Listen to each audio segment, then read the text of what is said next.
You want to give us the link? We started. Hi everyone, TORIDEY. It's another fine day. It's another really beautiful day, and today, it's the hangout. I know we're starting late, but you guys should just bear with us. America is crazy. Sometimes traffic and many other things. Today in the house, I think you guys already know who we have. Max the boss. He's been on Traffic. TORIDEY a couple of times. My brother J Paco. Max the box is my brother too. Don't. And Falila, Eric is on his way, but like I said earlier, that is America. We don't have any choice but to do what we can do to make things happen. Mr. Eric is here. Um, Late, late. J Paco, let's go with you. The introduction. What up, guys? This is your boy J Paco in the building from Congo, and we're here. It's always a pleasure to be back to the talk show, and we got a lot to talk about today. And yeah, let's see what we got. My brother Max. Hey, what's up, everybody? How you doing? Red cup to every one of you out there. My name is Max the Boss. I'm an Afrobeat artist. It's a pleasure to be here. What's up to you, Cameroon? What's up to you, Nigeria, Dallas? We're out here. Yeah, it seems like Falila is take this. You know, we'll give her time. Yeah, Falila. Hey, my people, I'm back again. Falila. Falila, See your voices by Falila. Oh my goodness. Hey, my people. Sorry, I caught some cold. I know this thing will confuse. Yeah, it's really confusing. Flip onto yourself. Flip onto yourself. It's okay. We got it. Okay, you can finish with your introduction. Okay. I'm sorry. Yeah, Falila. Oluwakem is my name, the CEO of Races by Falila. Races by Falila is a company that is established to give us creative designs in both female and male version. Our children are not left out as well. So, all right, I'm here again. Good to see you again. Yeah, the one thing we all failed to do was we were talking about us, but we did not even bother to say where we are from. I don't know if. Oh, he I said did. I was from You said Congo. it? You said Yeah, from he Congo? did. Yeah. You. Oh. Did you Falila. say Nigeria? It's Okay, okay, we can run now, Oluwakemi we is can from run now. Nigeria, Falila. Okay, we can run it again. No, I think we are good. Maybe Yeah, we we should can just always go put him with in Nigeria somewhere. we should go with Max the Box. Somewhere. Tell us a little bit about where you're from, Nigeria. Yes, I'm from Nigeria, Delta State. Actually, I'm an Edo boy, Edo Oh, Isha alright. by blood. I was born 1980. Married for almost 43. But I love Nigeria. I love Africa. And we're here in the US representing. Basically, I think that's about it. I do Afrobeat music. I do movies back home. I do stand-up comedy. Now I do music. So I'm excited to be here every day. Wow. So let's go with Paco. Tell us a little bit about you, where you're from. And, Yeah, like I said earlier, my name is J Paco, from DR Congo, especially Kinshasa, and I got here in the United States in 2013, and I'm a singer, composer, dancer. So pretty much, basically in the music industry, and it's always a pleasure to be here. guys, I think we have one person who just jumped in. My brother from another mother, Eric. Mr. Eric, welcome. Thank you, Nasako. Why don't you do us a little bit of introduction? Or Yeah, I'm Eric Banav, a blogger, a promoter, an IT consultant. I'm a Cameroonian, born in Cameroon. Now I'm based in the USA. Well, let's go to Falila. A little bit about where you're from. All right. Falila Oluwakem is my name once again. I'm from Nigeria, Kwara State to be precise. That's Ifeoludu local government in Kwara State. Yeah. I reside here in Dallas, Texas, United States, and I am a fashion designer. I love to create beautiful designs for male, female, adults, kids, everyone. So that's my passion. Okay, so let us Max the boss. What do you think? If someone was asking, what do you think Nigeria is known for? What would you say? Bala blue, Bolaba. That's what Nigeria is known for. What is that? You don't know Bala blue, Bolaba. You don't know? Is that the elections? Yeah. Nigeria is also known for people that's not supposed to be in power. So anyway, That's a good Nigeria one. is a lovely country. You know, I'm from Nigeria. I love Nigeria. Oh my goodness. We know one thing about Africa, basically, aside from Nigeria, we always make fun. We're always happy, you know, to try to make fun out of the whole rubbish, out of the whole nonsense that's going on in Africa. Basically. So Nigeria is known for putting people where they don't belong. Basically, that's all I have to say for now. For now. Jepako from Congo. What do you think Congo is known for? Well, I think Congo is known for, you can say, music, the food. You know, we have our own style when it comes to music. You know, the ndombolo, the sukus, you know, and I can say also like a little bit of fashion. You know, we have this what we call the saper. You know, yeah. So Yeah, Max the boss. Can you put your mic closer to you? No, close towards you. Yeah, and then try to direct it. Let me lock it. It's not. That's okay. Because it drops. Okay. Yeah, just put it closer to you. Is it good? Yeah. Falila, what do you think Nigeria is known for? No, let's go with Eric. Eric, what do you think Cameroon is known for? Cameroon is known for its food. Cameroon is known for, now recently, Cameroonians call their country a continent. And I think they unconsciously, they don't know what it means. Things that happen in Cameroon happen only in Cameroon. Like the way Cameroonians reason is always different from the way Africans reason in general. I might explain as we go. Yeah, so that's the latest development. If you guys follow, Cameroonians call their country a continent now. Oh. Yeah. You guys have made it. I've made it. Oh my goodness. Yeah. What we're known for?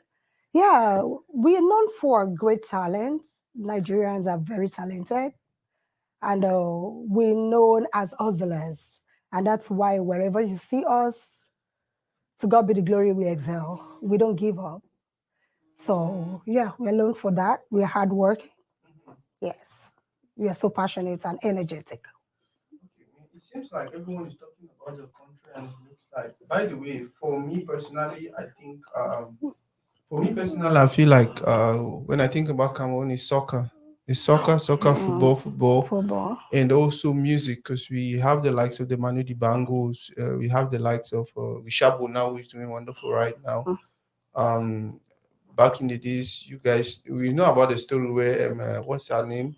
The lady for the World Cup 2010. Shakira actually stole the Waka Waka song from Cameroon, and then she was claiming. Oh, really? And then we have. She didn't give them royalties? No, I think at the end she paid royalties, right? But there's nobody that's gonna say that. Yeah, song. you know No, man, that she came up with some crazy excuse that she was walking from her band to her house, and then something in her head said Waka Waka, and then no, I mean every African knew that song. Yeah, everybody so that grew up in I think at the end of the day, she go the royalties were paid. It's just that the guys, the noise they made when the song was released, it's not the same noise they made when the royalties were paid. I don't know, maybe they're trying to, you know, the way we Africans are. Somebody has money, but they don't want you to know they have money. So they just laid low. Yeah, they just laid low when the money was paid. So a lot of people are confused if the money was paid. I think We know the money was paid because we know the guy Yeah. Wax Day. We know Wax Day Yeah. helped them to trace that money. Yeah. So that's how we know the money was paid. Okay. Or you don't know? Yeah. So the topic today Your phone actually should be kept. the This topic guy, today he said we can actually always is, freestyle from day one. Okay, the please topic go on. today is just an immigrant. So we all, almost everybody in America, not just us, Yeah. is probably an immigrant in some way. So we just wanted to share our immigrant experience, especially with the fact that we all were talking about our countries as if it is gold. So the question on my was, okay, if you actually come from this beautiful place, why are you in the United States? So let's start with J. Paco. Why did you decide to move to the United States? Well, I think for me, it was to look for a better opportunity. Um, just a recap. When I came to United States. That was in 2013. I was still playing football. That's not what we call soccer here. I don't know why we do that, but anyway. So I was playing professional. I was professional football player, and at that time I remember I was still playing for Kenya, and I got invited actually by FC Dallas here in the United States. Wow. Yes, and so I got my visa and stuff, and that was I think around June, and here the season normally started in December, and I was in Africa, like I got my United States visa. I was just like anxious to come, although it was not the time for me to be here. I'm like, no, I don't want to wait longer. So long story short, I got here in 2013, and that was in around September. I remember September 6th. I got here, but I couldn't play, of course, due to some administration issues. I came with a visa. They have to get me work permit, so the process was kind of taking too long. And in the meantime, my agent, who was in Asia, so he got me a deal in Asia. It was either China or Vietnam. So, and because in Vietnam, they proposed to me, like, the money was good and stuff. So I left here. I went to Vietnam, to play. I played in Vietnam, Thailand, and there's another country called Laos. Then I came back here a year and a half later. Yeah, and that's how I started my journey here in the United States. So I know I'm gonna have more to talk about, but that's for the start. By the way, guys, I forgot Eric is supposed to be the moderator, and I was asking questions. So yeah, maybe you should take it from here. This moderation. Yeah. Okay. Yeah. Max the boss. Maybe we should go with you. So what was your reason? You sounded Why like did you- Nigeria is yeah. I don't know, heaven or something. No, it sound like that. He's like, well, No, okay. Well, I'll say that I was doing very well in Nigeria because I used to do movies in Nigeria. I've done a couple of movies. I used to do stand up and all that. But the thing is, in life, you have to. I grew up in Nigeria. I've lived in Nigeria. You know what I mean? So a lot of stuff that I get in Nigeria, I don't stress for it. It's more like I grew up in my parents were doing pretty good, so I wasn't really lacking. If I need stuff, I just get it. I've never been a man on my own until I moved into America, in the sense that if you're talking to a woman in Nigeria, they know you, they know me. Yeah. It's easy. It's easy to get a yes because they know me. If I tell them, hey, you want to do lunch, you want to do dinner, they say yes. Easy. It doesn't They take come, time. they come with their friends. And then And I'm you're talking comfortable about with dinner, it. somebody's taking pictures, somebody's doing this, all that kind of stuff, Yeah. But America, actually, one of the reasons why I came to America was because I wanted to prove to people that I can actually travel. Be a man of Because back then, coming to, I don't know how it is in your country, I don't know how it is, but coming to America, it's a big deal. It's not Yeah, easy for you it's to get visa. Yeah, it's a big deal. It's Like, not. I'm sorry to interrupt you. In my country, it's like we have heaven here and America here. Exactly. Like one state. Exactly. You know what I mean? So in my country, America is like, and then plus the movies you used to watch back home, Exactly. back in Right. the days when Oh we my were growing up, goodness. coming to America, Yeah. there are bigger movies you watch. I Hollywood, know, You're right? America. oh, Really man. like, man. Sometimes I sleep, I'll be like, I wish I could just go through my TV and just come out in America. As a kid. So anyway, I wanted to prove some people that you don't necessarily, because a lot of people have this talent, and then they say talent will open doors for you. But a lot of people think that, it's not true. That's not possible. It doesn't happen. I remember coming to America from Nigeria. You have to own a land. You have to own, houses. You have to own business. You have to own a massive bank account for them to. You have to be married. You have to have kids for them to know that, hey, this person is not going to run. He's coming back. It's a responsible person. But I can remember before I will just give you a little story, but I'll tell you why I'm here. Yeah. I remember when I was going for my interview, my visa interview. I woke up one morning, I told my siblings, I said, hey, I'm going to America because I lost my parents when I was, I lost all those things that my parents used to provide when I was, a little bit younger. So I took care of my siblings myself. So I told them, hey, I want to go to America. They started laughing. They said, bro, you can't go to America. In America, for you to go to America, there's a lot of things you need to own. I told them, I'm a celebrity. I do movies. I do a lot of this stuff. And they were laughing because they see me all the time. They know me, so they don't really know my work and my value. So it was funny. I bought the ticket. I went online, filled the form, did everything, submit I got the date to come for interview. And when I was going, I just took my passport, 2 photographs of one of my major movies then that was really popping because they won't let you take any other thing but paper document. So I took 2 photographs of my, me in the flyer, poster, movies. I put them in this little transparent because they want to see everything you're bringing in as open, So I walked in. So you know how we go line, like that. It's like you're going to the ATM in Nigeria. Africa is a very crazy place. So funny enough, the guy behind me is a wealthy guy. He has, you see him, this guy has all this shit. Has all these documents that are like as big as this, just to intimidate. More like when you're writing an exam, you are still thinking about what to write. Some people are going to request for extra shit. Exactly. You know what I'm saying? And you make you look like you're like, you feel like you're not ready. You don't know what you're doing. Yeah, it's as if you don't even know what you're doing. Yeah. So the guy asked me, bro, have you traveled before? I said, no, why? He said, have you been to America before? I said, no. And you are traveling with just this flimsy stuff you have here. I said, yeah, why? He said, Nigerians just know how to waste money. Everybody just know how to waste money in this country. So you have little money and you're supposed to go and invest in something else. You're using it to go and try America. They're not going to give you this visa.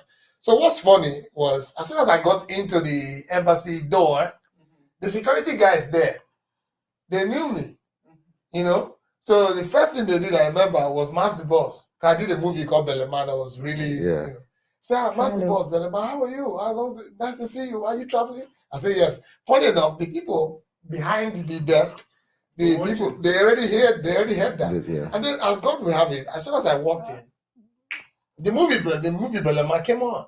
Oh, yeah? On the TV. Really? When you sit down, where people sit, they have a TV. They waiting area, they have a TV. What a coincidence. And then, boom, my movie was playing. There. You know what I mean? So I was like, God knows how to turn things on. So he just turned it on for me. So as soon as I got to the lady didn't even ask me, say, oh, we have a celebrity in our midst. That's what the lady said. I was laughing. And she said, why do you want to go to America? I said, I work a lot. I need to go rest. That's why I'm here. Unknown to her, I'm running. I'm not coming back. Yeah. And she was like, oh, really? I said, yeah. Crazy. I need to travel. Oh my God. I need to go rest. So okay. They took my stuff. What else do you have? I showed them pictures of my movies, and it was a scary movie too. So they looked at it. I was like, "Hi, how did you guys do this?" So like 3 people they were interviewing. The people interviewing them actually left their post, came to see the picture this lady was screaming about, and then just laughed and went back there and give those other 2 people visa. They didn't ask them, sorry for the delay. They just, took their stuff. Look at you have opened doors for them. So what's funny was this guy with all those documents didn't get visa. Oh my gosh. You know what I mean? Yeah. So by the time I came out, those people were thanking me, oh bros, thank you so much. Man, you just made the way for them, yeah. They didn't even come back to ask me any questions. They just laughed and, where were we? Sorry, it's okay, give me your passport. That's it. And those people got it. So yeah, so coming to America for me it's like an adventure. And I did a lot of things where a lot of people haven't done in America for a long time. I lived here. I came here with a visitor visa. But I think we'll get into all of that. Yeah. Because normally we're good. but basically that's one major thing that brought me here was to challenge myself to see how to go somewhere where nobody On knows your you. own and start up. And start up And and start up, become something. build your own thing. You know, and now I'm meeting people like J Paco, meeting people like celebrities like you guys. Oh my God. I'm blessed. Faril, are you a celebrity? Yeah. He said celebrities. I don't Yeah, know. you're a celebrity, No, ain't I'm you? not. I'm not. Oh. Yeah. Vanilla, what was the deal for you? Why did you decide to move to America? Well, mine wasn't a decision. I didn't plan for it. Yes. Like growing up, I could remember I was always telling my mom, I can't live abroad because I don't like cold, but I would rather be on and off. So this one was just ordained. It was just destined because it happened overnight, like a revelation, and I grabbed it from there. And Obama it was so amazing. Nobody called me, my brother. I just saw you. Want me to go into my story like you did? Sincerely, it's so funny. Yeah, okay. I slept and I had a dream, and I saw myself in Nigeria. Nigeria is very busy. When you're walking, like when I got here, I was like, I didn't know people in this country. My country is always busy. You're walking and everybody's looking so serious. Somebody's eating and be like, come on, should you have funny? Are you blind? Stuff like that. So I saw myself in a place very clean, lonely. And I had a box in my hand and my son was so excited. And actually, that was what actually happened at the airport. He was so excited and I was going before me. I was like, boy, come on, slow down. So there was somebody that was like an escort trying to just guide us through. So I had that dream. And I was like, this place is too quite lonely. It looks like United States that I see in the movie. And that was all. And I was just like, maybe I should give this thing a try. Because there's this impression, like we all said, America is actually it's like heaven, like you said. That's the truth. So while I was still working with Airtel Nigeria, Airtel Telecommunications, the only place we all travel to then is UK. I think it was quite easier for us. Like, put your papers together, you work in a multinational company, which is good. So we never tried the US. And people say you easily get denied on, US visa. So I didn't want to. I hate having no as an answer. So I didn't want to break my heart myself. So I didn't even want to go there. I'm like, let me first go to United States, United Kingdom, maybe from there. So that revelation made me give it a try and a push. That God is saying something. And it was so easy, believe me, it was just like a chat. And every focus was just on my son. He was playing and he was answering, and the lady got carried away. Let me tell you the gist right quick. They love animals in this country. And she was like, okay, my son doesn't like animals. He can't even stand animals. But when the woman said, hey, young boy, how you doing? So good. What's your best subject? Your son was born in Nigeria? He was born in Nigeria. He was born here. No, when he speaks, he wouldn't even believe he was born in Nigeria. Oh, wow. And he said, science. Science wasn't even... You guys are talking. No, show it. No, but because the first time she said, when she was talking about her son, one of our first sex men, I thought he was born here. So that's why I was like, he was born in Nigeria. So I didn't know that. I didn't know that. She told you. No, she said. Why I said it here? We had a conversation here. She was talking about her I son. said it here. Okay.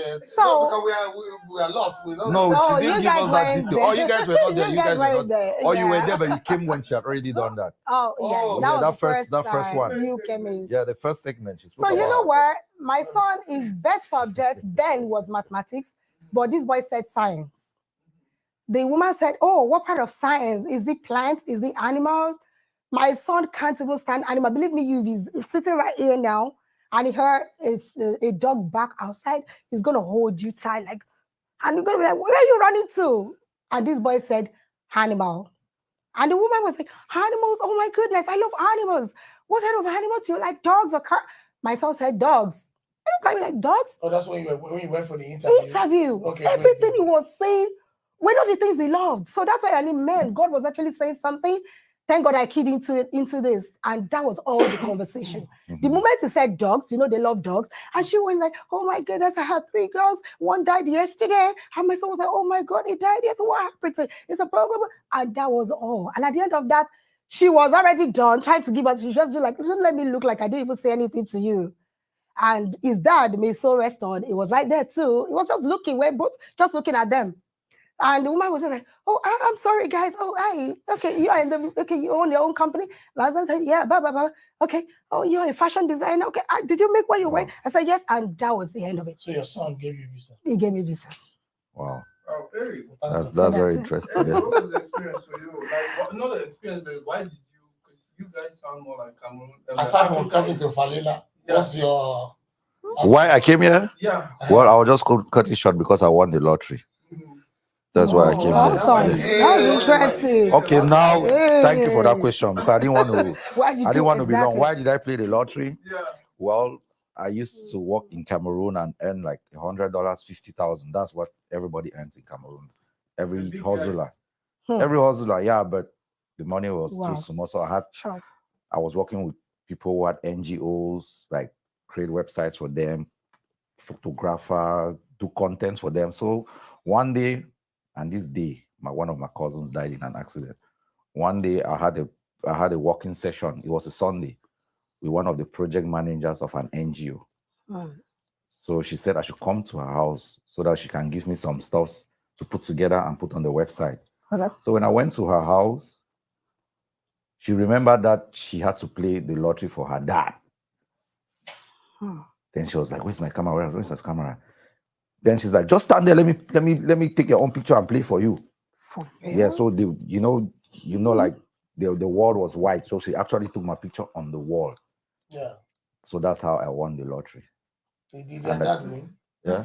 No, she didn't even win. So you are the reason for the lottery. Yeah. So I was Yeah. like, damn. Well, congratulations. So I never really sat down because, man, Yeah. there was no money. Who's going to pay your fees to come here? Exactly. I've never really processed. Yeah, everybody wants to come here, but I know nobody's going You didn't to. think it was going to The come ways down. of coming here, student, is actually recently that I knew that you can actually come here as a student without paying fees. But back then, we always know you have to pay fees. You know that, right? Crazy stuff You like can that. actually have a visa or a student admission Without paying fees. without paying fees. Yeah. There's some people who have come here like Without that. paying school fees. Without paying school fees. Not paying Because school. you have to get accommodation.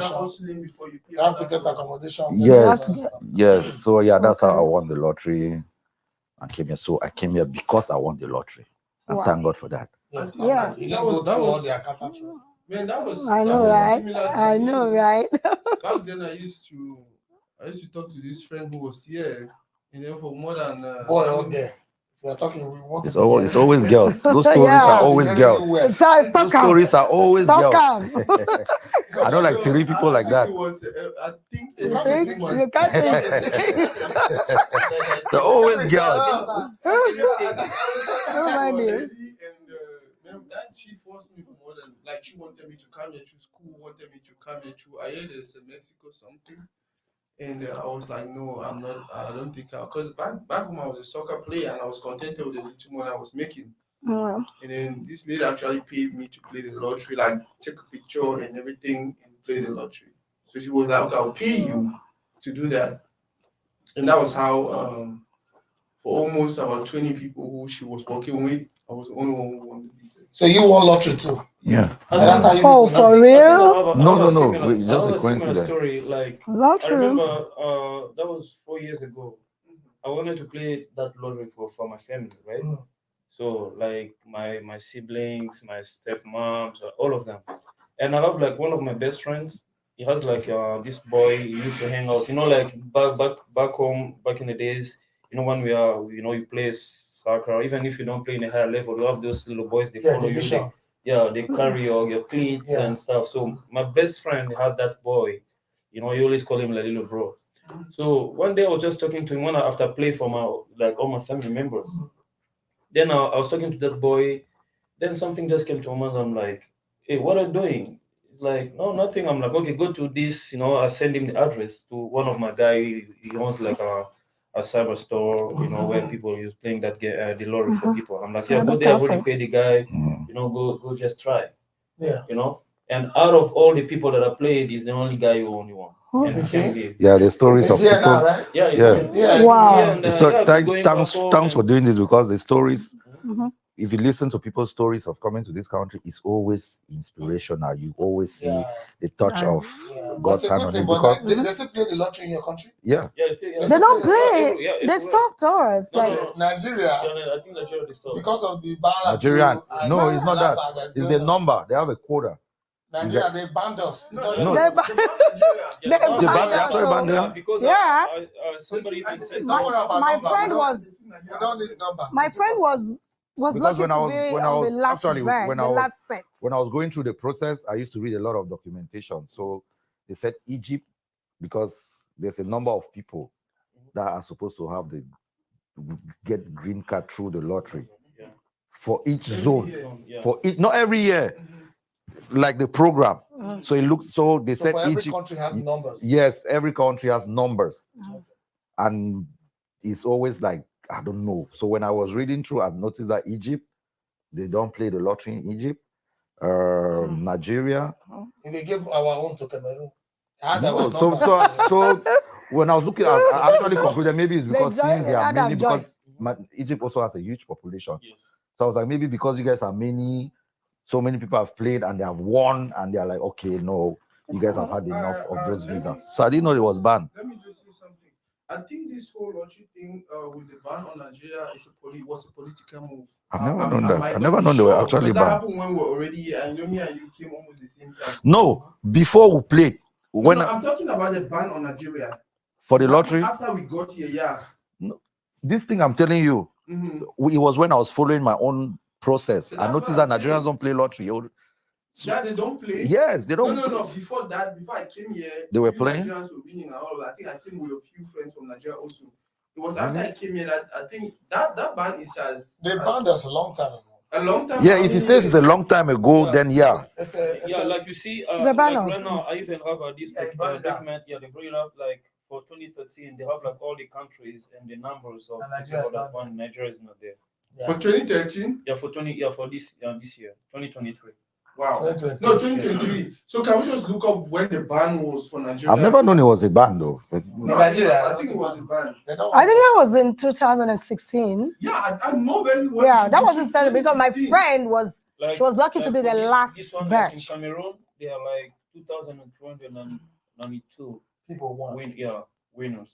So And the in ban my on country, Nigeria, when was it initiated? Congo, I think it was 2016. 94. Around 94? 94, yeah. For the DV lottery? Yeah, the DV lottery was No, around but you had 94. friends who won the lottery. Yeah, she came in 2016. That's the thing. That was the last set. Yeah. No, so they banned it, but people already put in before the ban. Before the ban. So those people that were already inside before the See, ban. this is what I'm reading here. Yeah. When a country is deemed high admission, Mhm. its native population is considered ineligible for the diversity program. Nigeria is the only. Wait, let me open the article in full. Yeah, because Egypt is Nigeria, one as well. the program, they say the program accepts up to 55,000 people annually from qualifying countries. So why is it Nigeria? Nigeria is not the only country facing inclusion. Yeah. However, we'll go But to in Nigeria, we don't need to play visa to lottery to come I here. think that's We'll what come the- here. Yeah, We'll that's Who come earlier? or something. We don't need to win lottery. We'll come here. So, like, can we go to something else? Like, when you got here, what was the one thing? Because we all have that wow moment. I don't know if I should talk about mine on camera, but let me just try. When I got here, Washington, and I got to the airport for the first time in my life, I saw so many heavy people. Like I was at the airport and I would look at one heavy person go up, and then I follow another person that go the other way. Like I was like, for me, that was the wow moment for me when I got to America. I saw so many because I don't know, from Africa, almost every person has 6-pack. I don't know if it's because you're hungry or because you exercise a lot. But when I got here, I saw so many. You know what I mean by chubby, big. Yeah. We call them big people. Big people. That's what my son would say. So big. Just a big. let's start with Falila. What was that moment for you when you got here that made you feel like wow? My wow moment was the sanity. For the first time in my life, I could see a country where everything was well coordinated. People are not struggling; they are just orderly, and They're not struggling. like struggling for anything. Take for instance, I'm going to use like the queue in the bank. Oh my goodness.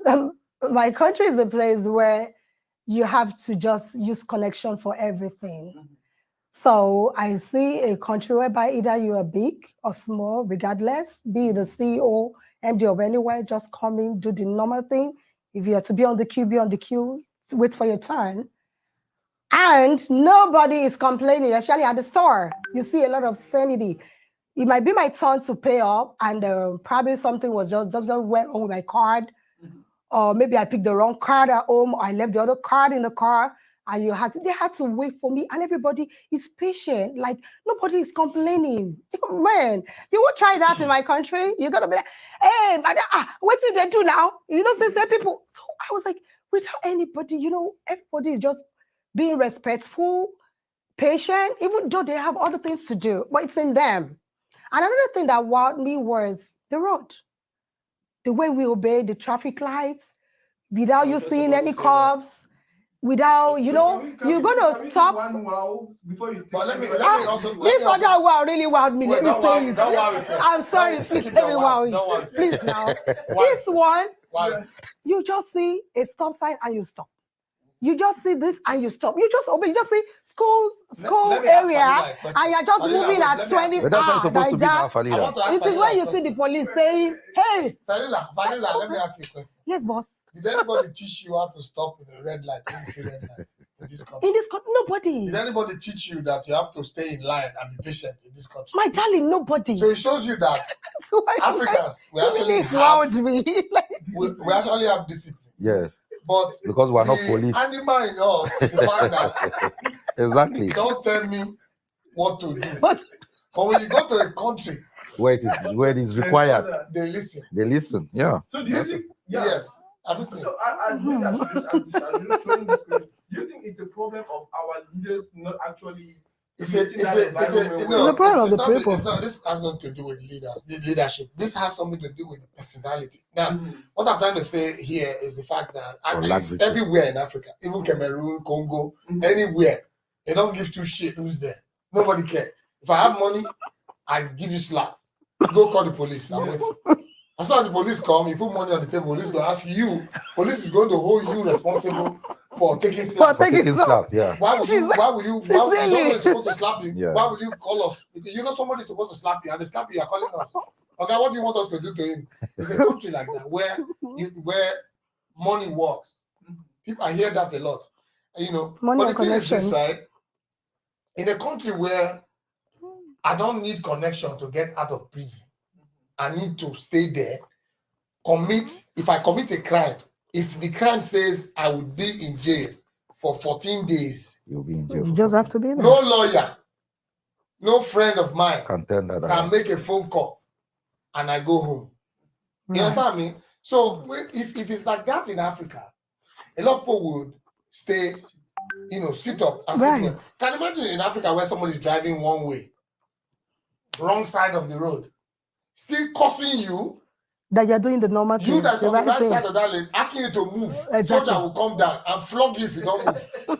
You're on your own lane, the right lane. Right. Those kind of stuff don't happen here. It doesn't. So I think, I think the problem with us Africans is we do things like, I can say we overdo things. Like, I mean, even here in America, let's say there's corruption too. But for us, our corruption, it's like in excess. You know what I mean? Like, let's say, I'll give an example, like a silly example. Like in my country, you say somebody's house, property, like he wrote in his wall, like, okay, don't pee here. But you see somebody just out of nowhere, like in a red light, like it's just, it's wants to pee there. You just want to pee there. Because you don't know how to read. You know, and about like what Falila said, like the stoplights. Like in my country, I was in Congo. Of course, in my country, I lived in Kenya. Like the stoplights, pretty much is like, I can say it's like it's there. It's only there. Just I can say only like it's a setup. It's just a setup, bro. It's like only I can call it like even Christmas tree. It's just there for decoration. It's a setup. Yeah, it's for decoration. You know what I mean? Because people don't respect that. You see, like it's the red lights. People are bumping into each other, so it's kind of it's crazy. And here in America, crazy. That's one of the things that got me intrigued. Is like, okay, wow. I landed. Well, the first time when I landed here was in Chicago, right? And just like you see, discipline. Like, of course, we have people who also they don't have discipline in this country. Yes, that's what I'm about to say. Yeah, but I feel like the level of these consequences would make you.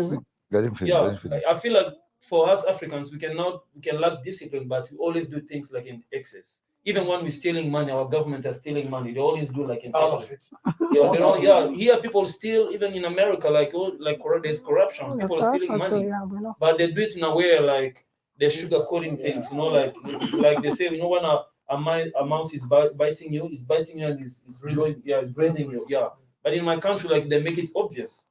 And what my brother said, the boss, like somebody is being sentenced for 14 days. You just make phone calls. Yeah, You get out. Go, out. You still go do the shit again. You know? So And one last thing, like let's say like okay, the parts where I feel like okay, corruption can be, it's kind of like in our advantage when it comes to the police. Here in America, if you get stopped by the police, you get a ticket. If you put your hands in the pocket, me as a black man, I have like They might shoot you. 30% a chance of being shot. Yeah. right.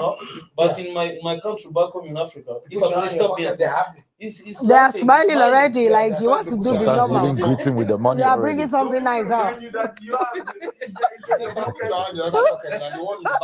you check the other one? Guys, let us just go on and share the video while we listen to J-Paco's Sholololo for a few seconds. There's no video yet? For Chololo's video, but for the new song, Chioma, that's this video is coming by the end of the month. Okay. Yeah, You will tell us where you met Shoma. In Nigeria, I was in Nigeria. You cannot be in Nigeria. You went to without Nigeria? passport. I was in Nigeria, yeah. For real? Before you came here? Yeah, one of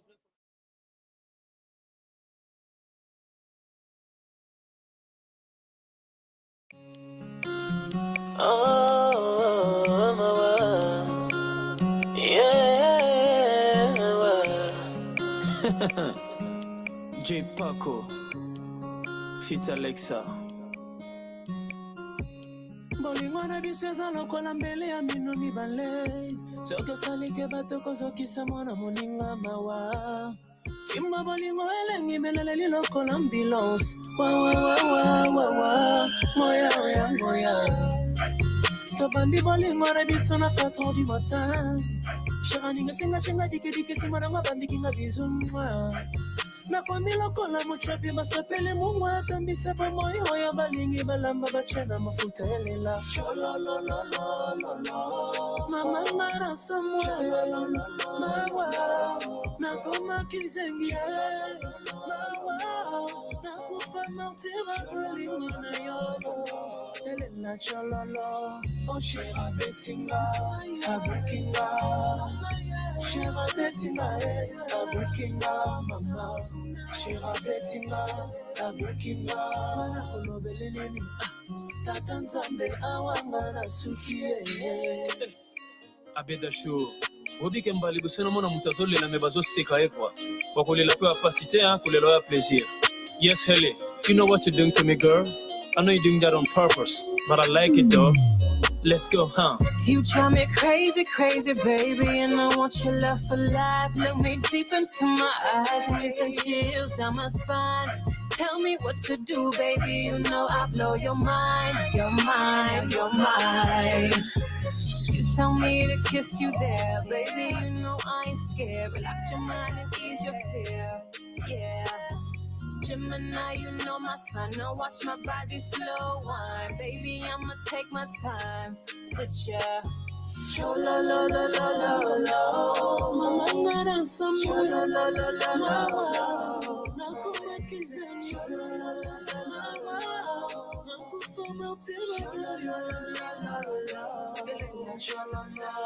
Au cœur fidèle, tout est accordé. Tu m'as promis l'amour, baby, ne me déçois pas. Je ne saurais comment m'en sortir. Oh.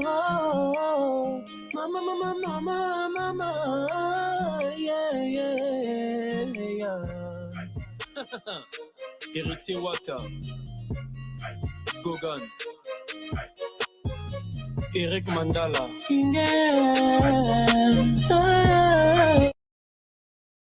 There. I like the way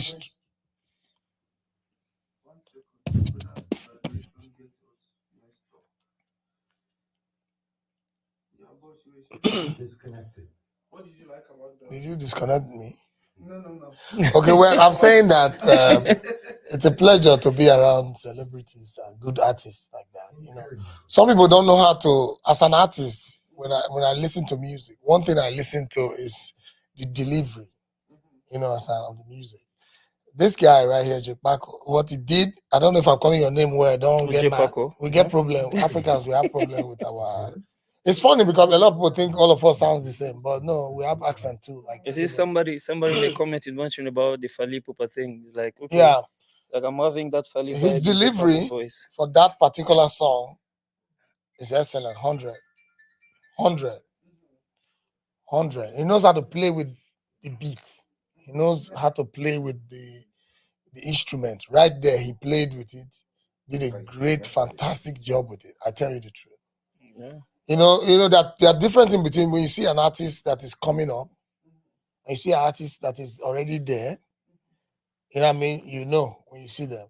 And then you see a talented person, you know too. He's a talented guy. Based on what I heard. I'm now. blushing, bro.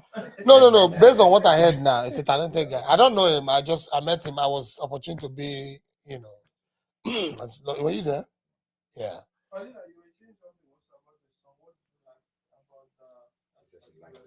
Like the Oh my mwah. gosh, I love that part. I love that part. But the funny thing is the guy is here. Just so tired. Fanila, the funny thing is the guy that did is here. I can even do the real one. I can do the mwah. Like The you real guys feel one. mwah. Oh, you know how to do it. Yeah. No, it's like he wants to bless us with something. Yeah. Yeah, he wants to do the mwah. Yeah, The so she main like the mwah. mwah. The main mwah.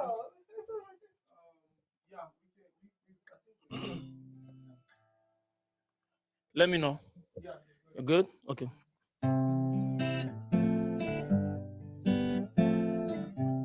Molingo na biso eza lokola mbeli ya mino mibale sokosalike bato kozokisa mone moninga mawa fimwa bolingo elengi mileleli lokola ambulance wa ngoya tobandi bolingo na biso na katoli muta shera ningisinga changa dikidiki simonanga bambikinga biso Mwah. nakongela mpona mochopi basoka bisa bomoi oyo balingi balamba bacena mafutelela Oh, okay.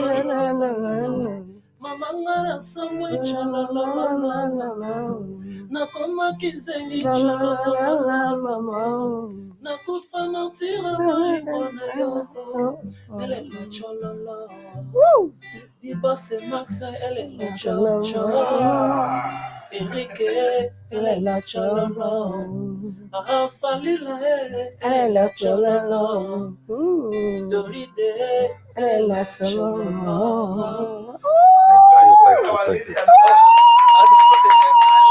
Thank you. Aliyah, Oh, I couldn't get that. Play, keep playing. Let's play with it. Okay. We have artists in the house. Good music. Okay. Like J Paco. We're in trouble today. Let's dance and rejoice. Yeah, Uh-huh. it's a good thing to be alive. Yeah. It's a Sunday. TORIDEY. It's going to my story already. Okay. Beautiful people. Oh, yeah. Oh, my God. Please take that. We appreciate you guys for watching. Appreciate you guys for following. Appreciate you guys for sharing. It's basketball.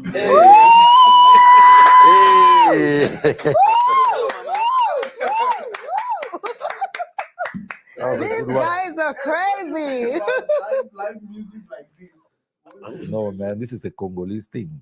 The real Congolese music is live music. Like they don't even joke about it.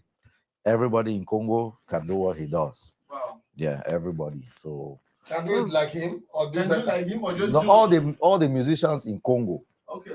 Okay, all the music in Congo, they do that. Yeah, they do that. Like I watched. I attended an event. We actually have few artists that can. It's a good thing that he performed it because Yeah. after playing the song, you get the voice. Now you get it live. You get the voice Yeah. again. You're like, We have few people, few artists. Actually, it's few artists that can actually do, this So something what's like the meaning of that? So Chololo, yeah. So Chololo, the song behind Chololo. Okay, Okay. you know when you frying something, you know, you boil oil. Okay. Yeah, when you Pour putting, something on yeah, you know that sound. Oh yeah. Yeah, so what I'm saying is, you know, the way you You treat can take your me glass in up so they bed. can see your face well. Please let him say it. No, The way it's a what? celebrity. They must not see his They eye. need to see your face well. Because Yeah. there's something Okay. he wants to say now. They should go look You for his know, picture. right? They should go look for his Let me pictures. see. Oh yeah, say it. The way what? Hey, he's They saying should go something. look. They should go look Let his him get pictures. there now. So like Chololo is like, it's like me telling my girl, like, those tickling, those little games we play in bed, makes me feel Chololo. Oh gosh. So the Ta-la-la-la-la. Shololo means that, Yeah. when one funny thing about those things is, I'm a comedian too, so sorry. I'm trying to make fun out of a lot of things. So the Shololo means to tell the lady that when I put Press my the love mumu inside button. that oil, Yeah. It's it's going to cozy. spread. So it's going to spread. That means it's going to spread around all the beautiful women around the neighborhood. When I enter your motor, pim, You pim, pim. understand? Because When I Shololo use, doesn't stay- when I enter your motor, Shololo pip, doesn't pip, stay in pip. one place. He said when I enter your motor, pip, pip, Yeah. When I pip. enter your Yeah, motor, exactly. pim, pim, pim, When I something like enter your that. Shololo motor, doesn't pip, stay in pip, one place. pip. It goes He goes shara. Exactly. Okay. But Oh my that God. was a good thing. Yeah, Yeah. No, that's Thank you, I love Jacob. that Thank you very song. That was much. a good And there's another one I like too. I think I used that to make it a video for the designs when it came out. Good song. I use it to make a video. I sent it to my you. song. Yeah, one of your songs. I use it. I had to go look for it like on Chioma. maybe the Choma. Yeah, I know. I Yeah. used You it guys for like one of rumba in the. Congo? Yeah. Rumba, that's what he does. You guys know like what? rumba You in know Congo? one person that actually, me personally, my mentor is actually Kofi Olomide. Yeah, it's actually Kofi Olomide. Okay. If you watch me, if you listen to all my Even what you're just doing now when I was playing, that's what Exactly. he does, like, That's- yeah, that low exactly. voice, exactly, that's like, that's one of my because my father, my dad actually loved that. Are you serious? My late dad actually loved that Wow. Kofi. yeah, my dad too. I would do one music with Kofi before I die or before he dies. One of the two. I must. We'll take it to Because- him. Eh? We'll tag him on this. No, group because of- we'll that take it to him. dude, man. You Don't know, worry, I'm gonna do a song I with- perform with him here. in I'm Dallas. gonna do a song with you, and then if people don't know me, if they don't know me, they'll think you actually did a song with Kofi. With Olomide. Kofi. I'm telling you for real. Yeah, I did a song with this guy Wear a Song, Yeah, and Kofi also is like, he's my next in my list Yeah, for it's my a- next project. it's a good. Guys, let us talk about. We already talked about why we got here. We talked about our wow moments. I feel like we should talk about. You didn't ask me about my one more. Oh, what was your wow Oh, moment? that's true. What was your wow I No, you moment? didn't ask I you. didn't That's get the a fact. chance to You speak. didn't Yeah, say. ask the fact. So what was your wow moment? My one moment Yeah. in America. Yeah. I mean, No, the fact that in Congo. no, the fact that, bro, I'll tell you the truth. The fact that you actually, okay. When I came into America, the first thing I did, my wow moment was it was sunny outside in New York. The sun was like I was seeing the sun really bright, like it's hot, like I was thinking, bro. I came outside that shit was cool. Man. I tell my ear only fall off. And I imagine say that the sun what they see. Now the water enter, like like African sun. Yeah. Bro, my ear they froze. It won't cut. My whole fingernails won't fall off on the same, You've never felt like that. And then Eric. funny enough, they laugh. Can't look time, bro. No. Now almost 8 o'clock. It was almost 8 p.m. No. Bro, the sun was still outside shining. Like it's 8 p.m. at night. It was like Oh 2 my o'clock gosh. in Press Africa. something. No thanks. Yeah. It was like Yeah. 2 Sorry, o'clock. sorry. It was like 2 o'clock in Africa. It's enough for you to be wild. I'm telling you. When it's 8 p.m. Mhm. in Africa, the whole witch and wizard, they are planning, they are strategizing. Yeah. It's still daybreak here in America where you have sunlight. Like I can literally see you. I don't need light. You can see me. I can see you, and it's almost 9 o'clock at night. So that was my wow moment. The sun I saw, and I came out from the airport. I ran back inside. I couldn't because my ear wanted to freeze off. And then the fact that it was 8, almost to 9, and then outside there was like daybreak. It's like 2 o'clock in Africa. That was a wow moment. Mr. Eric, what was Yeah. your wow moment? Well, my wow moment. my wow moment, because my first job was at the car wash. So each time I met like in Nigerian especially, they always I think they figured out, because normally Africans don't stay in car washes. So I think they figured out I just came. So they were so welcoming, they were encouraging me, and they were tipping me extra. Toride, I So- think they're saying my mic is not They were tipping me Oh. clear extra. enough. What? My mic is not clear enough. They better not say your mic is not because what you just did now, your mic better be clear now. Yeah, I for know, them to right? get it. Damn. Say your mic or my mic is something. J-Paco, can you see something? 1, 2, mic check, mic check.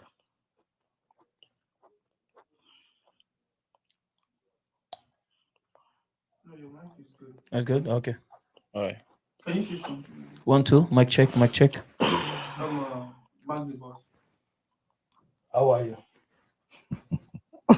Your mic is good. Yeah, okay. Maybe they are scared they missed the song. So like I was saying, just how fellow brothers recognized me and made me feel like, brother, this is just his first step. They were encouraging, so they were tipping me more. That actually made me feel good. And till today, I always give back that energy when I see somebody who just came. Yeah, it might sound little, but trust me, it did so much good to me. Okay, what were you doing? My first job was at a car wash. Okay. So each time they came, because I think since I've been here, I've not seen Africans really work in a car wash. Right. So I think, car wash where you wash the car yourself. yeah, that was my first job. So I think they noticed from just seeing me there, they knew I just came. Exactly. So they were very encouraging welcoming you. and encouraging. They were tipping me Oh. more, Oh, mostly wow. Nigerians. Wow. Yeah, thank you. Thank you. That's what we do. Yeah. Oh, don't tip our own So if pocket. he actually, I've never really been in an area where that's good. I'm an outsider, but actually Yeah, the guy I just felt like, came. yeah, Oh. this is a place where I I can said that's what would really. be like. The guy just came. I have brothers. Bless you. Yeah. Oh my God. I did because I have so many, so don't let me go again. No, that one thing that made you feel like. I think me. And this is I haven't- wow. He hasn't told Yes. us his one moment. So, my wow moment. 8 weeks. I think it was my very first time to see as many people Text her. Okay. in an airport. Text me. Yeah. Yeah, so I landed in Chicago, and I could see like everybody was just rushing. You know, I know people at the airport sometimes, be rushing, but in Chicago it was just like crazy because, you landed from an international, a gate, and it was just crazy. And the second You thing, didn't- it was, You didn't write anything. I think Falila mentioned that too, and the Yeah, stoplight, So when, after I finish everything with the with custom and stuff, I'm outside waiting for my taxi because I have to go to the train station. And I could see like when the stoplights sound red, people are not even like looking at the cars. No, they don't even care. Some people have their headsets, they just like crossing the road. Like it's like they have so much trust on this. Yeah, I'm so sorry. Yeah. So those headlights. Then I was like, I'm trying to picture. I'm like, damn, back home or when I was in Kenya. They'll kill you. You want to do that. Yeah, like if it's red, people don't care. Like those stoplights was just like for decoration. But here, like people respect that. So that's one thing that's it was like a wow for me. Yeah.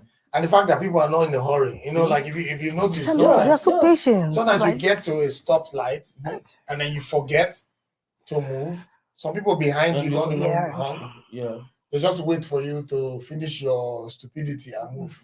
It's like only you will just look and be like, oh, somebody's behind me, and then you drive. They don't, in Africa, somebody will honk at you, calm down, Follow you. calm down, hit I your know, door. you your will head still will- come. I know. And you guys will cause traffic. Yeah, cause heavy traffic, I'm and not then getting another thing big too, for me, but they I'm hit bonus. themselves here. You see Bonus. people come down as adults, You can do it. like Bonus. exchange documents, like the way the two of them are exchanging their information now. They Excuse exchange me. documents. You have a mic, so whatever you're doing is on. Yeah. People exchange documents, see people coming down, exchanging, insurance and all that. In Africa, you hit me, I will first of all beat you well. Or you beat me well. Yeah. Then I look at your size as a person. I know this one cannot afford to repair my car. you bring whisper out, you go and destroy something in his car, and go back. You know, I drive off. You say, okay, let me go and fix my own. You go and fix your own. You know what I mean? But here, you see the order. You know, if I hit you, I stop. I wait.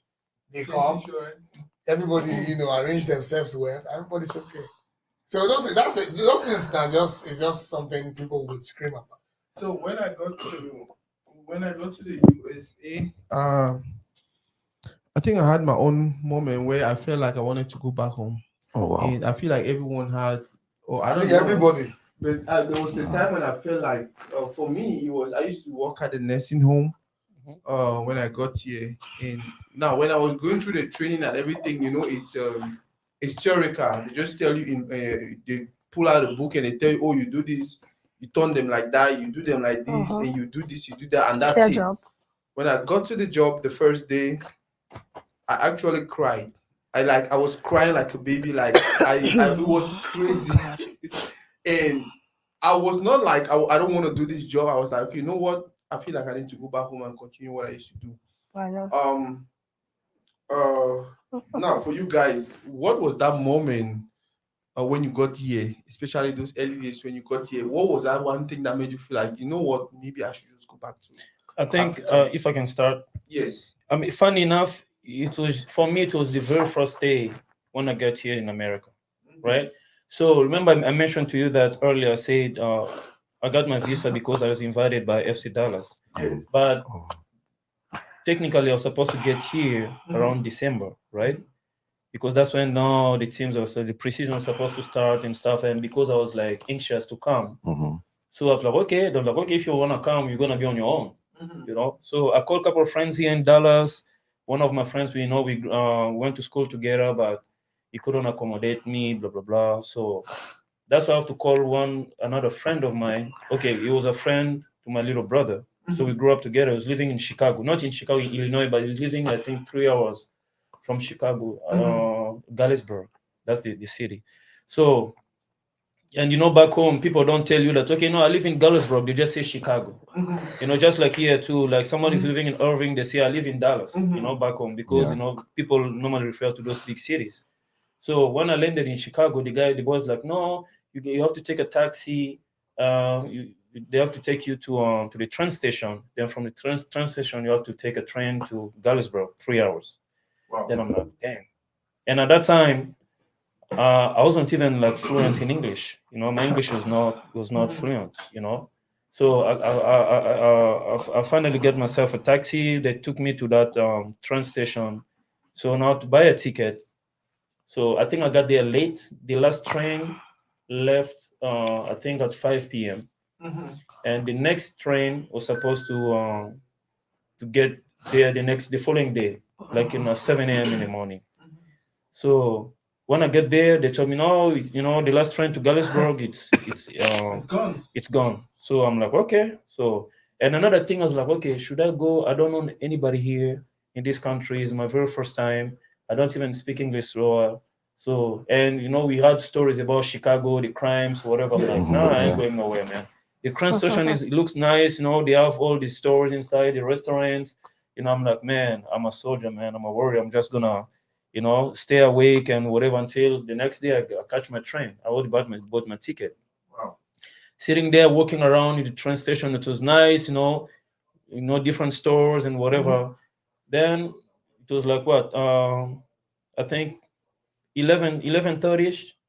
Then technically they normally close it, so everybody have to get out. So pretty much like my very first day in United States, I slept outside. Wow. Yeah. So like sitting there, then like those security girls were like, okay, everybody out. I'm like, damn, what's going on? So all of us went outside, everybody outside. So I was sitting in the bus station. We have some girls, they're traveling, going places too. Like literally I have like my suitcase, like with me, like sitting there, like in the train station. I mean, yeah, in the bus station now, in front of the train station. So then I was like, damn, why? I started questioning myself, like, why did I make, this decision to come early, and I'm facing all this and difficulties. yeah. So it was, those moments like, okay, I felt like, okay, I'm like, yeah, okay, maybe I made a bad decision. I should have waited, blah, blah, blah. Then yeah, I spend the nights and like outside. Then early in the morning at 6 a.m. they open the gates again. I went there. That's how I took my train, to my It boys' wasn't house. cold then. We're lucky. Yeah, I was lucky. It was not cold. Wasn't Yeah, cold, but yeah. still, but If it was cold, you go back that day. That's the day you walk to the airport and slap somebody. You walk to the airport and slap somebody, and they ask you what? Say no English. Back to Congo. They'll just repatriate you. Yeah. What was the experience for you that made you feel like, you know what, maybe I should just go back to Africa? What was the experience? Yeah, some jobs. Some jobs, like you were just saying, telling me about the care job thing. Yes, I have experience with that too. And back home, we don't take care like it's not a job, it's not a business to take care of the elders. Let me put it that way. Like we know under a norm, when you are beginning to have old people in the house, you usually have all these maybe little cousin, blah blah. You bring somebody aside from the house help and all that. So we just always have our ways around them. But here, they set up a place for them, like elderly homes, blah blah. And when you're taking care of them, you change the diaper, you do a lot, and which is quite strange. And you're gonna be in the same pool and stuff like that. Be like, God, you want to make money, you just want to do it, and you'll be like, oh my God, like I've never did this before. And this is what you keep doing like every day. I did it for a long time. And there used to be the days of housekeeping. Taking care of the elderly was even better because if you have compassion, if you love them, you're not really going to feel the heat because they are old. You love them, you just treat them like babies. Like I love it. But housekeeping, oh my goodness. I don't know if anybody has done housekeeping. If you're watching me and you decide here, I'm sure because 80% of ladies when you first move here will go into housekeeping. Excuse me. They pay good, but of course you're going to work for the money. So you can imagine you fixing one room and they can tell you they have 18 checkouts. And you have to go into the room, you fix the bed, you fix the restroom. And some people just made a mess. There was a day I actually cried like, God, these are things I call my house girls come fix. Back home. And there's nothing like house help here. You just have to do everything by yourself. So, that was just the period. That day I actually cried out like, God, like, how will I be the one doing this? And this is all I'm going to do for my 8-hour shift today.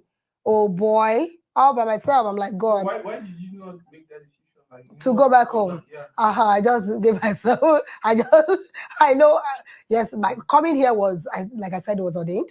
But I've already seen the greener pastures. I've already seen a lot of opportunities. And thank God I was already I got the orientation from the first two persons I already met. Girl, all these your high heels there, you're packing around. It's not going to work here for now.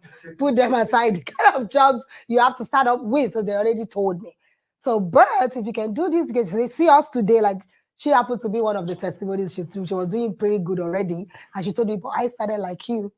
So you need to just face it, enjoy it. So that kept me going. Like I know where I'm going.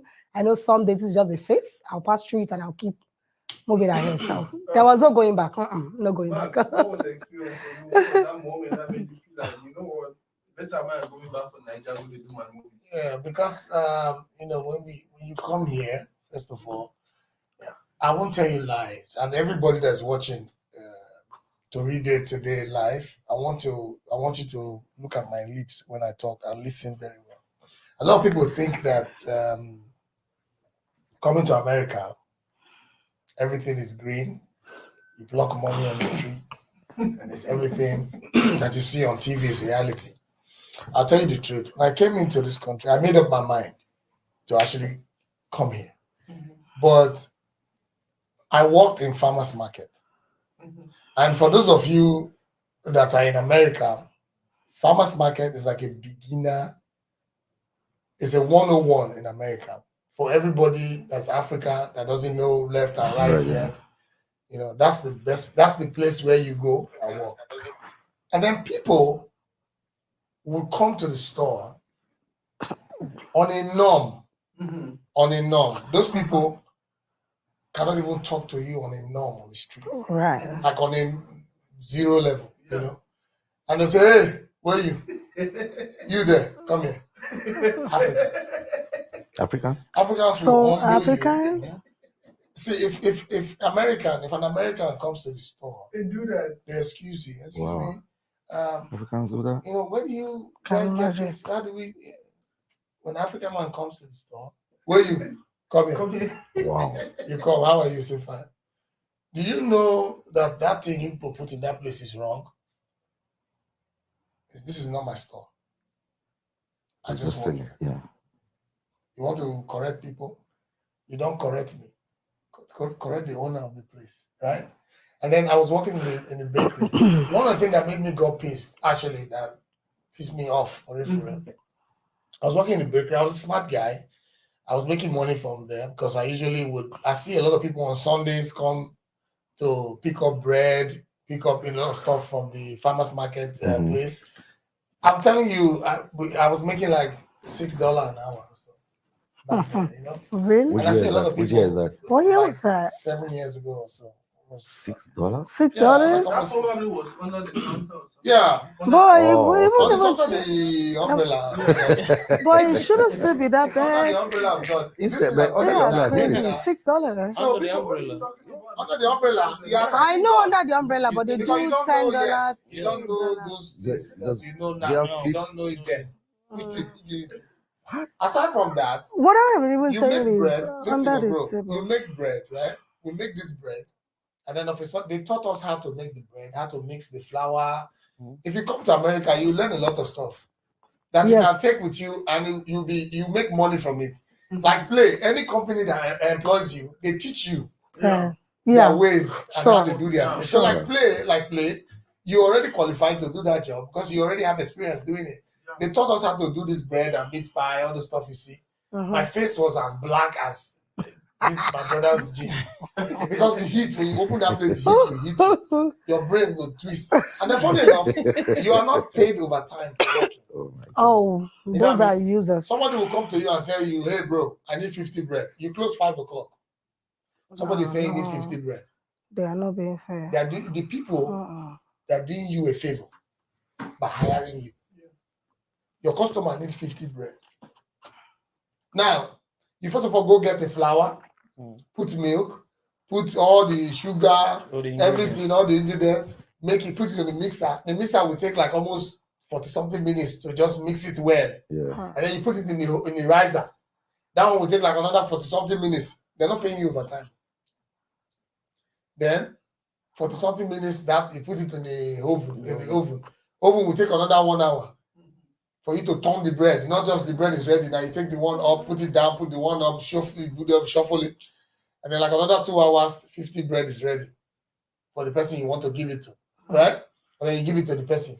Somebody is coming again to request for something. You're working in the morning, you have to wake up early in the morning and come to work. You know what I mean?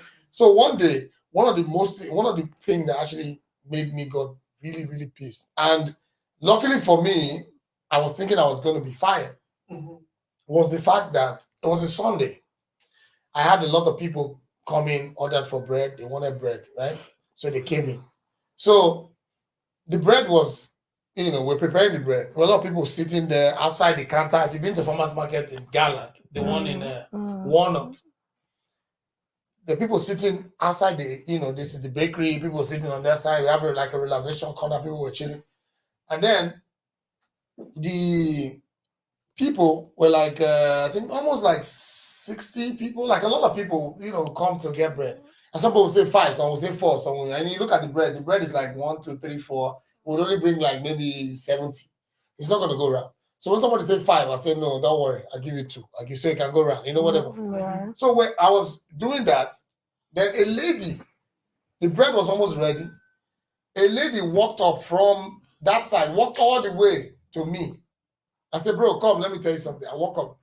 I know the person, I used to see the person with the owner of the store. Yeah. He said, I need 70 bread. The bread we're bringing at the 70. I need it now. I'm going to Waco. Damn.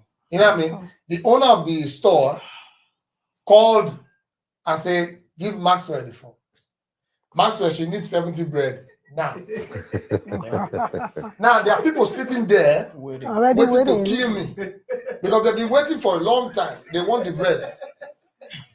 Now, somebody's coming and I'm packing those bread and giving to that person, there's going to be trouble. Of course. So I told her, I said, ma'am, sorry, 70 bread. I don't have one to give you now.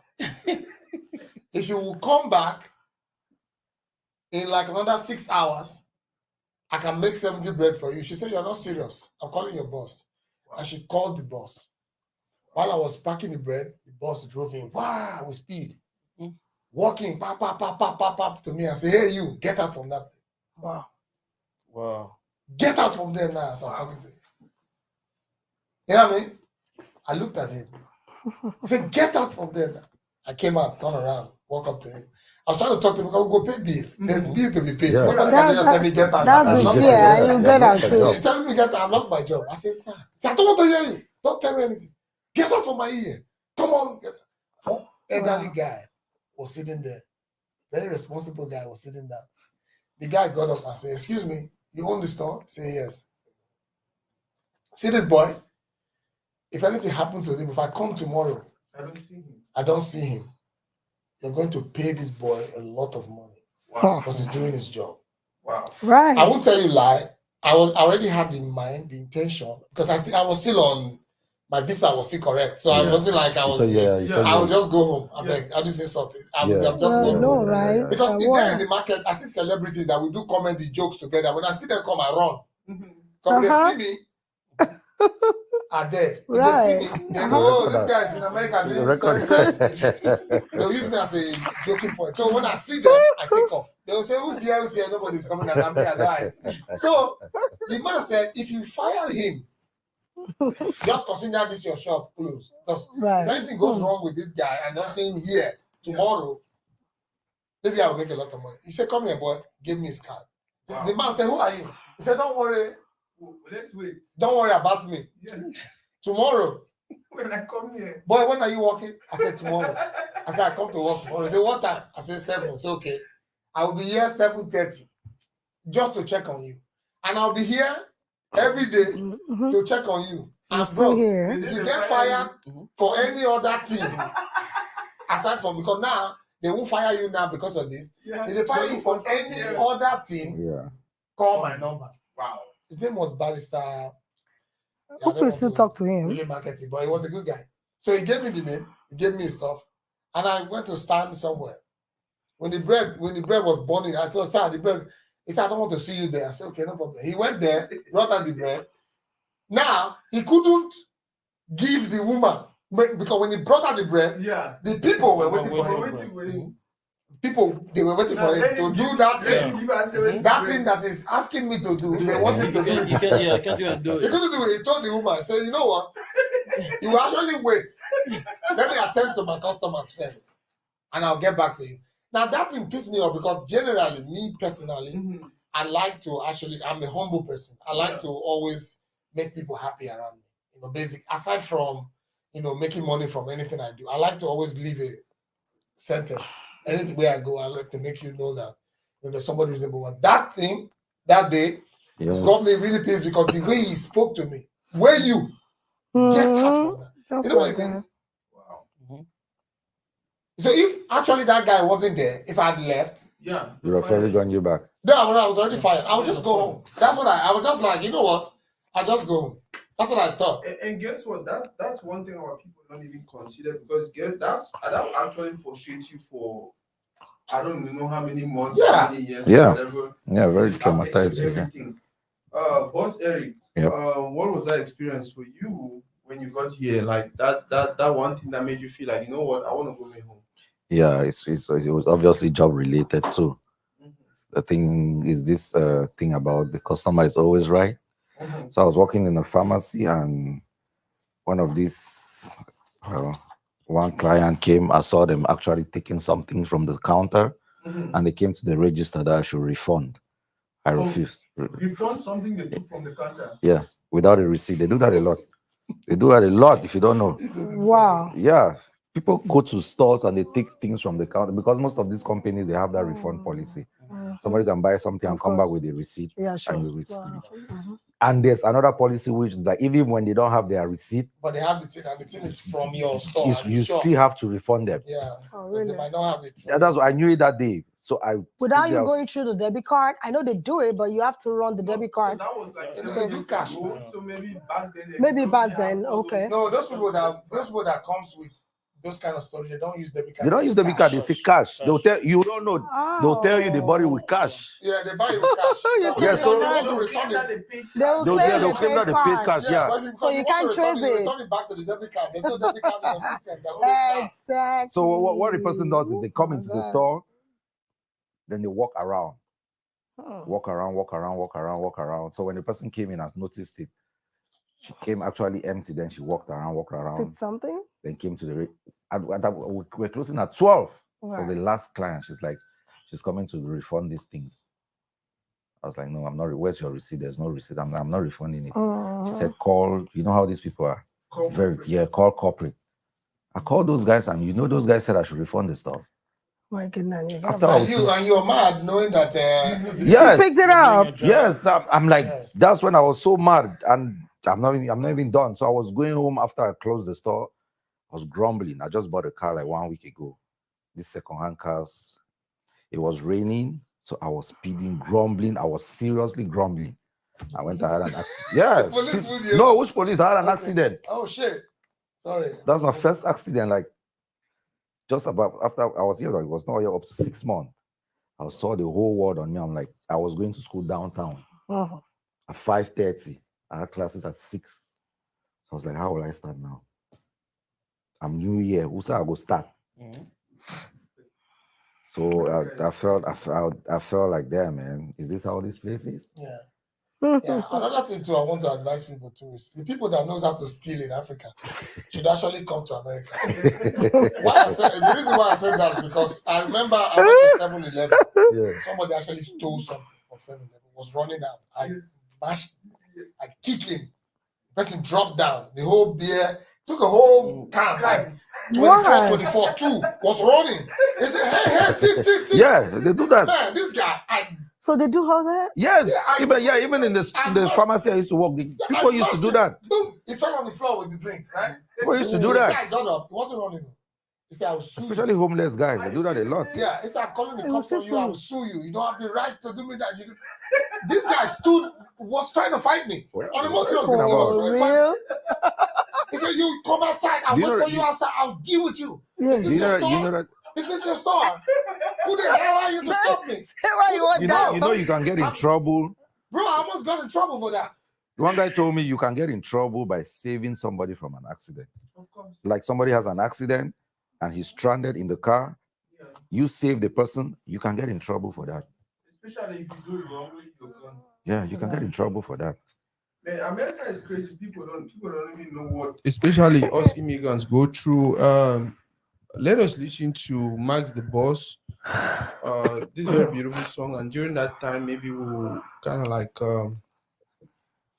share the video some more. Maybe go through the comments and just make sure everyone who was probably has commented. A few people has commented. If there was any person who commented, what the fuck?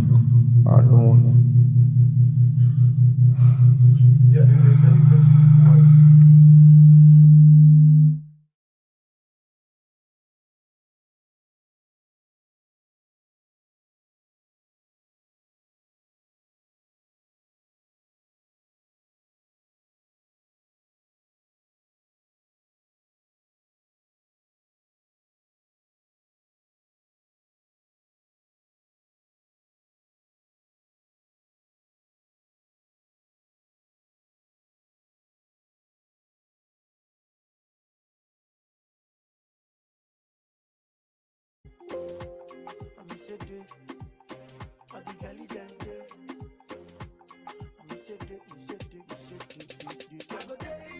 I go there for a very long time.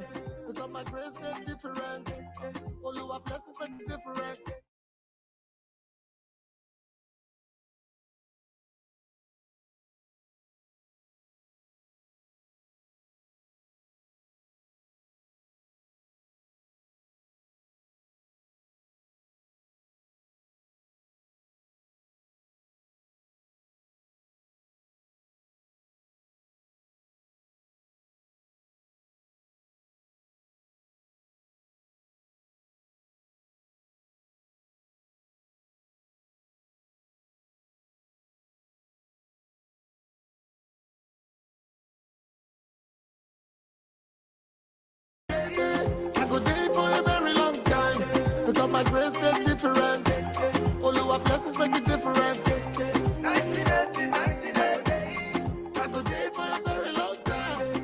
my grace, they're different. Only our blessings make it different. I miss a day. On the galley, them day. I miss a day, them day. I miss a day. On the galley, them day. Yeah, blood is thicker than water. When you vibe from the other side, local bomb from the water side. If you never go, you no go realize. So many haters on the other side. Since 1980, little boy done man already. Little boy get melody and the rhythm we can make you want shake your body. Hey, I miss a day, all the galley them day. I miss a day. I go day for a very long time. Because my grace is different. All our blessings make it different. 1980. I go day for a very long time. Because my grace is different. All our blessings make it different. 1980. 1st of October 1980. That very day I not go forget. Now the very same day we master boss show. Champion, Odogu, #1 undisputed. Now who I be champion. Now who I be.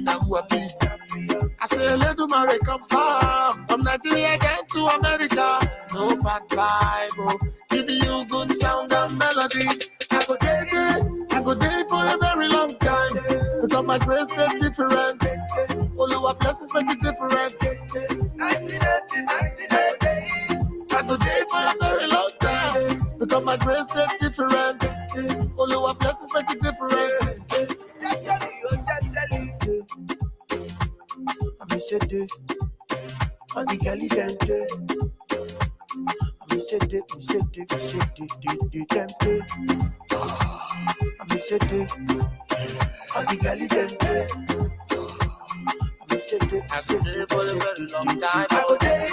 I go day for a very long time. Because my grace is different. All our blessings make it different. 1980. I go day for a very long time. Because my grace is different. All our blessings make it different.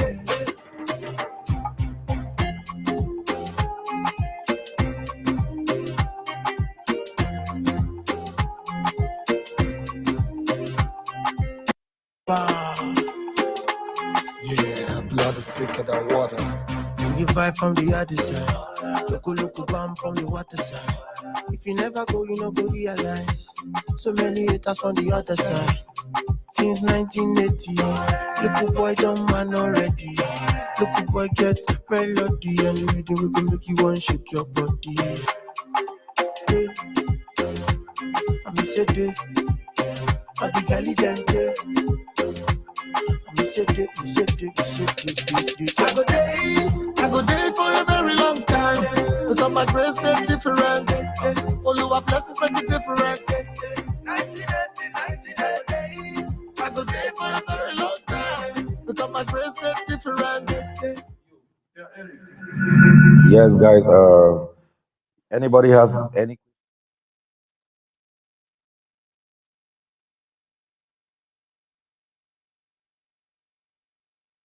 Yeah, you're good. Yeah. So I was saying, anybody that has any question can drop them on our comment section, or if you want to participate in the debate by joining live, it's very possible. Just let us know, and we'll make it happen. So what were we saying again about the wow someone moment? asked a question about The collab. Yeah. J Paco and Max. What do you guys have? I don't know if I should be the one to answer that. Okay, because it's my music that was playing. That's why the question came. Yeah.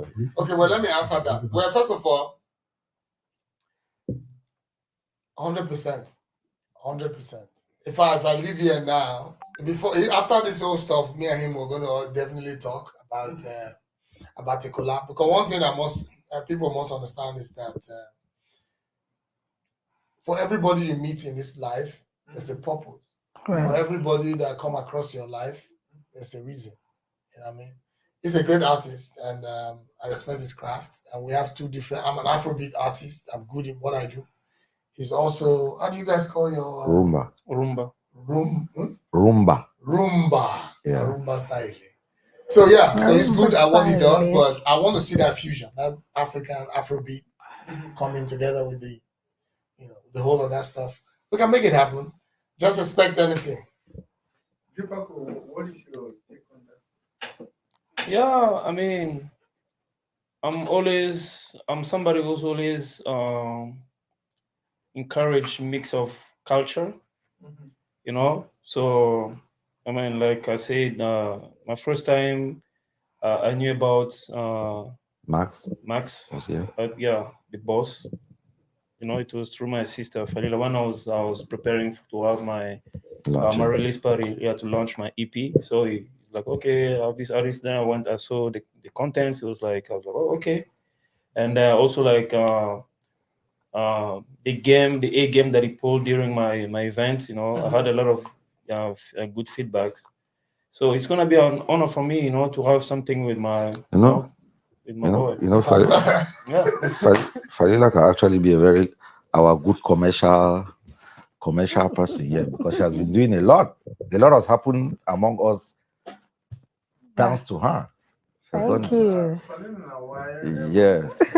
Do more for us, Kaya. Bring us people. Yes. What do you think I think Eric, they have somebody had a question for you. Right. Yeah, under the comments. Let me see what's the question. Yeah, so the question is Everything about Eric is with Eric. Falila. Eric, I got a small question for you. Right. What do you? Sorry, my phone is not on me, so what do people like? What do people like you with the influence you have do to help upcoming artists like some Like Sumfo? You what with the influence you have Yeah. do to help upcoming artists like Loin Sumfo? I think you know Loin Sumfo. Yeah, Loin Sumfo is it's an Afrobeat. Yeah. It's an Afrobeat artist in Cameroon. He's popping. Okay. I mean, like, what's the person's name? Shufai who Russia. really important. Yeah, I mean, I know, because if he follows me, like if he's really followed and he knows that I have influence, he has his answer, because that's all what I do. Right. Yeah, when I just discovered them, I tagged a lot of people. I was like, this is the new generation. I think the posts are still on my Facebook, where I took all of them, not only Loic. There's Loic, there's Razy. They have that's their generation. There are like 7 of them that I made a post, like 4 posts on them. I even tagged some of these elders in the USA. Like, we have new people in the industry. Let's focus on them. Loic might be standing out now because he's delivering, but it's a new generation. So there's Loic, there's Razy, there's Fido. If you check my profile, you'll see a post on them already.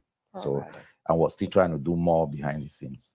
Vanilla, what would you say about especially us immigrants? Because the topic is all about immigrants in the United States right now. Those who have brands, those who are artists, those who are designers. What would you say? Like, what is your impression? What about them? Like, are they doing good? Are they doing bad? Like, what do you think about people who are not really into the 9 to 5 at the moment, but they're doing something in as much as having a brand is more like 9 to 20, it's not even 9 to 5. Right. So what would you say about them at this moment? Yeah, you mean, I'm trying to get your questions, like, what do I have to say to encourage people that are Not actually encourage them. Do you think it's a role that you encourage people to go? Because at the end of the day, we got here, somebody will tell you, oh, you need a 9 to 5. Another person. Somebody will tell you need a 9 to 5. Another person will tell you, oh, you can do this, you can do that. I was lucky. The person who received me was into business, so they made me understand. Hey, if that is what you feel like you want to do, go for it. You understand? But most other persons, it's not the same. They either tell you to go do nursing or to do nowadays is IT and all of that. So, what do you have to say with regards to those who are coming or those who have been here already? But then, in relation to having your own thing, your own brand, your own business, and all of that. All right, yeah. This is what I have to say. If you have a business that you feel you want to bring down here, and to even start with, I'm going to tell you, if you do not have a skill, please, before relocating, try and have a skill. It's always a plus, and it saves you even when you are in a tight corner. I am sure at one point, one way or the other, each and every one of us would have had one challenging period where it seems like you're even broke. For the fact that you're in the US doesn't mean you don't get broke. It's either probably you lose your job at that point in time, or something was just like trying to go wrong. So I would tell you, you've taken a good and a bold decision if you have a business and you want to go into it. However, like you said, when you came, the person that received you encouraged you towards that line. Majority of people would not tell you straight when you just come newly. They won't tell you go into business. I must tell you that. It just takes a few who can be like a backbone or a godfather or mother for you. So if you're someone like me who comes in and you don't know anybody, yet you have your business here, you don't want to lose it, pick up a job, a 9 to 5 or something, get going, but do not get carried away and forget. I know one or two persons that before coming here, they probably went ahead to learn the skill, maybe hair making, clothing, catering, a lot. And a lot was, back home, it's a lot to even go acquire all these skills. I know how much I paid going into a fashion school, but unfortunately, they get here and they just lose it. So do not lose it. Don't let the 9 to 5 thing get you blown off. It's always good to have your own business, taking ownership of your life. So if you have a business in mind, if you have acquired a skill, please keep it. Hold it. You can even run boats. That's one good thing about this country. Anyways, we talked about we had traffic before coming here. Hey guys, that wasn't traffic. We know what we call traffic back home. So America is so easy for you to multitask and just do a lot together. There is freedom, there is security. You can move. I move 2 a.m., I move 3 a.m. If you are so passionate about what you're doing, after your 9 to 5, get home, get some rest. Sometimes I go do my delivery. Most of the time, I tell my clients to come pick up. But if they want delivery, they pay me for my delivery and I drive. I drive to people's homes. I've driven like 30, 40 minutes drive to some people to go deliver to them. So please, it's good to have a business. Please keep it up. No matter how challenging it is, do not lose it. It's still going to sustain you. And even at the end of the whole journey you can resign and fall back to your business. And you're still earning is this social security or what they give us when we retire? I'm telling you. So, should I? I think you should have a different opinion on it, especially because you're an artist. And when you got here, you were supposed to play soccer, football, like me. But then I don't know, things got mixed up and all of that. What would be your message to our people from our community who just got here, or people who've been here with regards to talent? Would you encourage them to get into continue pursuing their talent, or 9 to 5? Like, what was the experience for you? That's a very good question. So I think it depends on that self-belief, you once can have.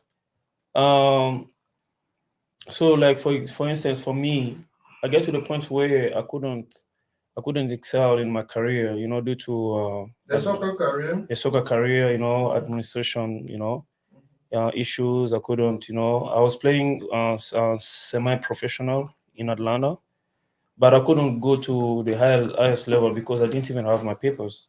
Because when you sign, let's say for the MLS team, they travel, all over the place, and I couldn't leave the country, And at that time, I remember now I had a family, I had my daughter and stuff, and I had to work, So, and I found myself in a situation where I was now constrained to start working, doing a 9 to 5.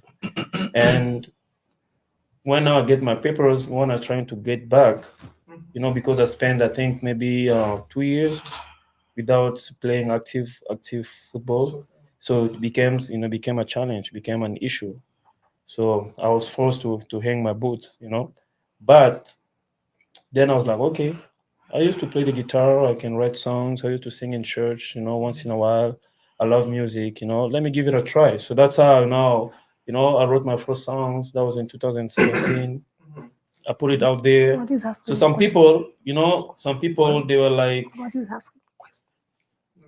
yeah. So some people, they're like, they didn't give me a chance. They didn't give me a chance, but it was not up to me. How serious that, like I said, it's about self-belief. I believe in myself. The few people that believed in me at that time, that encouraged me, to pursue that, to pursue my career as a singer, as an artist. So I can just encourage people, like, if you believe yourself, you're talented, don't kiss your dream goodbye.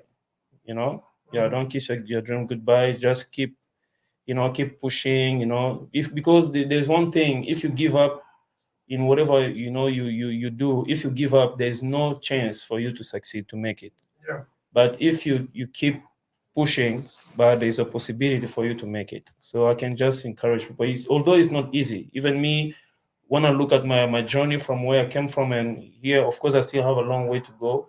But from where I came from, I can tell, I can say I made a lot of progress, a lot of improvement, a lot of progress. And I have a lot of stuff, I still have a lot of stuff to give to people. So yeah, I'm just going to encourage people not to give up, to keep pushing.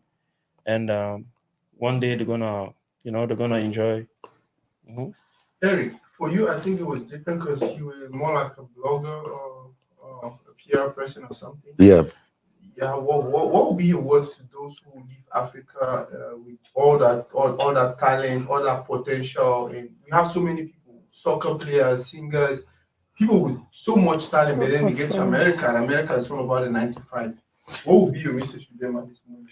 Yeah, I mean, they should not give away their talent because they're trying to get a 9 to 5. They should get into a job that will accommodate their talents. Like for me, for example, each time when I was working in the pharmacy, each time I was on my phone.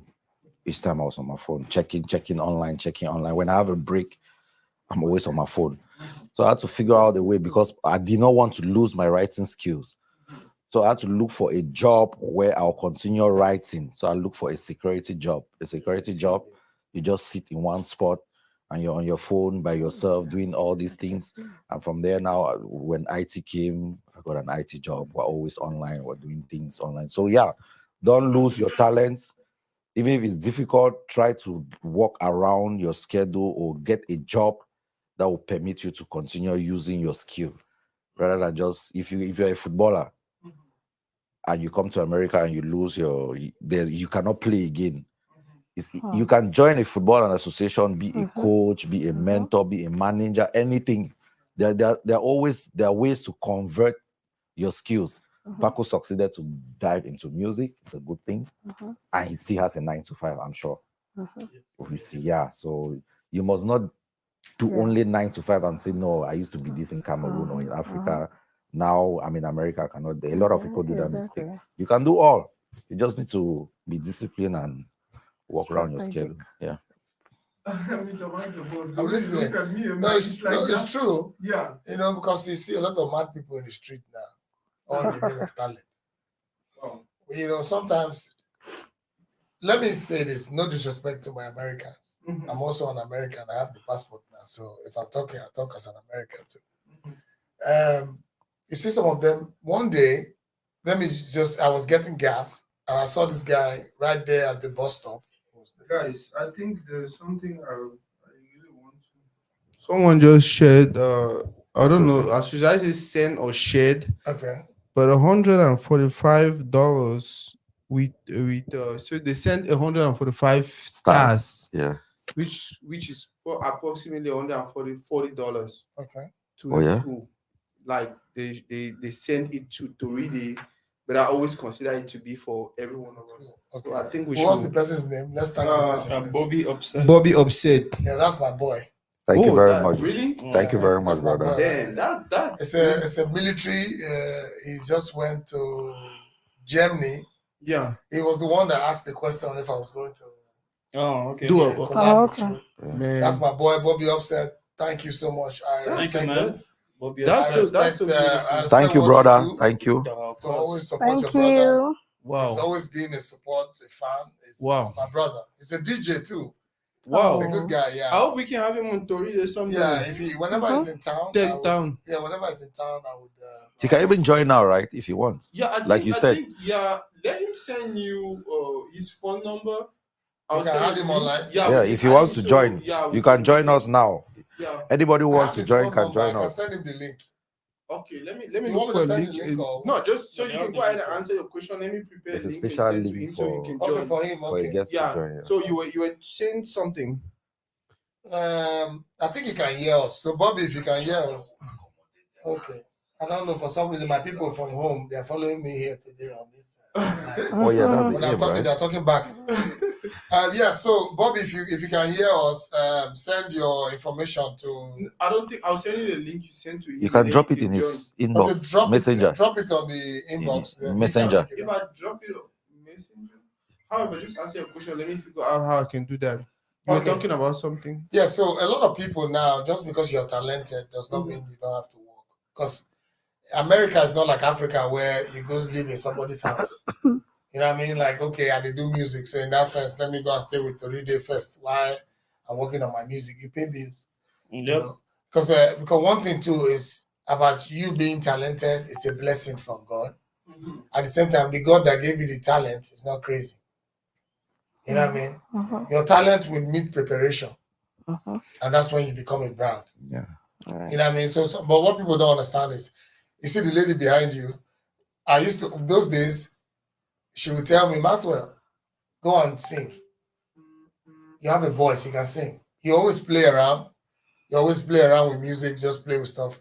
You can actually sing if you try it. But I was like, I better go sit down. I can't, stuff like that. But I'm an entertainer. So I always want to say that as an entertainer, I do movie.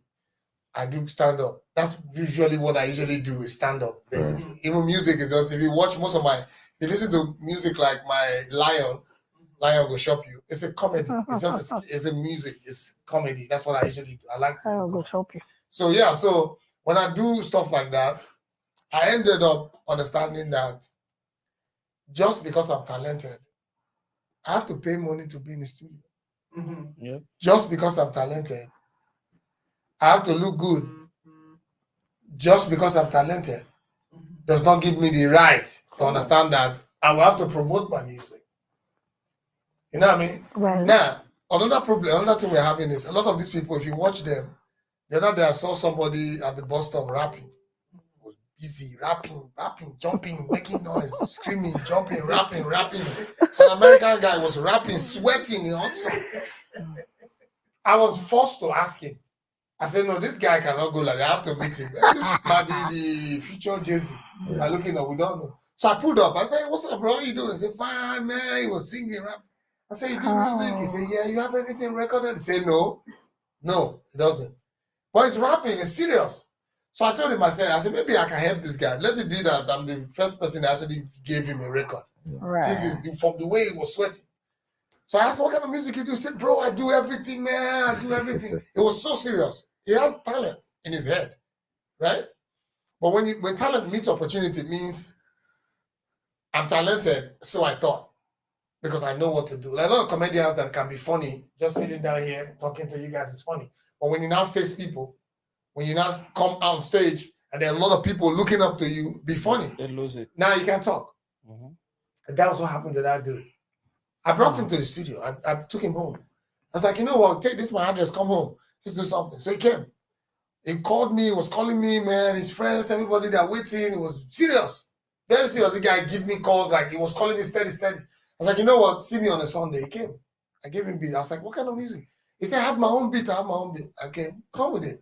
I record you. Because you go pay people to do it and they give you time. And, I say, no one, come. I have all the time for you. Let's just drink. Bro, this guy, for like 1 hour, with all the sweat, I saw him sweating in that place. For like 1 hour. This guy cannot give me a line. He wrote it. He has it on his phone. He's all I mean is yeah.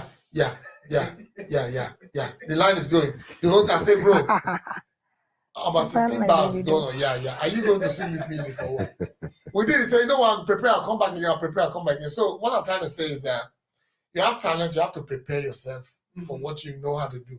If you want to do it, gather people, put people together, have fun, make people understand that, okay, this is what you are, this is what you can do. But at the same time, you do business. You're doing business. If your business is not taking off yet, you have to work. You got to pay bills. You got to make people know that you're doing. Look at my brother, look at me. We do music. If we go somewhere now, They look or we smell good. We look good. I tell you, I'm an artist. You listen to me. Exactly. You know what I mean? I won't come with a regular. If I like, I'm the best rapper. You won't let me in here. Yeah. Because it's the way you see me. Right. You know what I mean? So people have to understand that every craft needs you as the creator to be a very responsible person. You must understand that there's a time for talent. There's a time for hustle.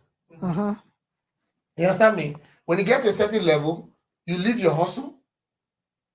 Now, the talent is now your hustle. Right. You understand? Exactly. When Like it starts Falina showing now, up. she does fashion. One thing I know how to do is support people. That's one thing I know how to do. If you say you do this thing, do it for me. Let it be that you fumble so you don't call my phone again. Only you already know that. There's no need for me to call him. Yeah. You understand? Then go and be telling people what you know how to do, and you won't even mention my name. Right. The first day I came here, I saw Falila. I saw her, charisma, the way she carried herself. I do this, I do a fashion designer, I do this, I do this. Me personally, I have too much clothes. I don't even know the one I want to wear. That's me in general. If I want to do anything, I just pick up. I say, okay, let me do. I say, babe, you know what? Sew me something to wear. She delivered. I've not even won it, but me, she delivered. You know what I mean? Yeah. So that's the idea of everything. Everybody that does stuff, put your mind into it, do it. But at the same time, your hustle is number one. Always remember that. Right. Wow, because that is what actually gets Right. you the money That you need to pay your bills and Yeah. all of that. I want us to look into Falila's website, but before that, I want Falila to talk, tell us a little bit about what you do and what I put up the website and all of that. Okay. I should send this to Bobby, right? Yeah, send that to Bobby. We're going to Hi. invite him right after Falila. But Bobby said, I Bobby think said it it's says 2 a.m. where it's he 2 is, so a.m. he can't join. He cannot join. Yeah, it's Oh, 2 so a.m. that's okay. okay. But Falila, he said that he let's have go. done a show with me, with Malik, this boy from Congo. Yeah, it's my boy. It's Yeah. very. Okay. Falila, Okay. tell us about what you do and All right. Yes, I am a creative designer. I make anything clothes, anything clothing. Just call on me. I design for both male and female, kids, adults, any kind of design, both in Western and African fabrics. I do customizing. I can do a self-image customize for you in your face, in your artwork, in your logo, anything at all. Like it is called creativity, and I come up with my own ideas. I don't do what others are doing. I just love to create. That's what actually take more of me, because if you contact me for anything, I'm not going to ask you, do you have what you want to sew? I don't even want you to show me. I take it up as a challenge when you tell me, just make something nice for me. Like Max the Boss told me that this afternoon. I was like, okay, I want something, just do and come. I go buy. So somebody that will tell you such a thing is actually challenging you and is believing in you, and you wouldn't want to like fall his hand, like Nigerians would say. So that's basically what I do as my own side hustle, aside from the 9 to 5, and that's what I want to retire to. So I'm already building that as a future. Yes. So we will just run through Falila's website, a few outfits, and then we'll get opinions from maybe one or two persons on that.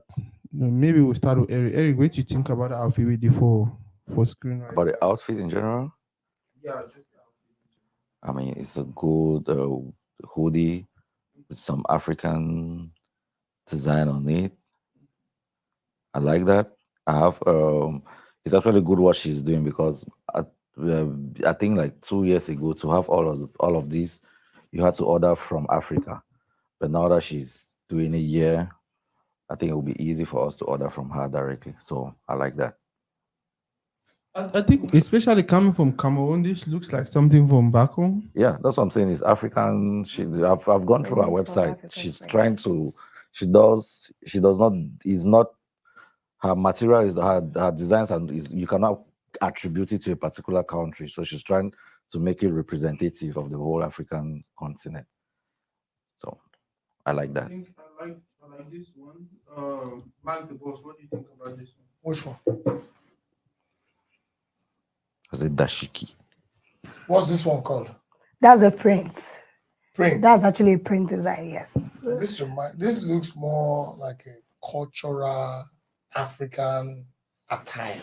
It has more, to me, I would say it has more language, more African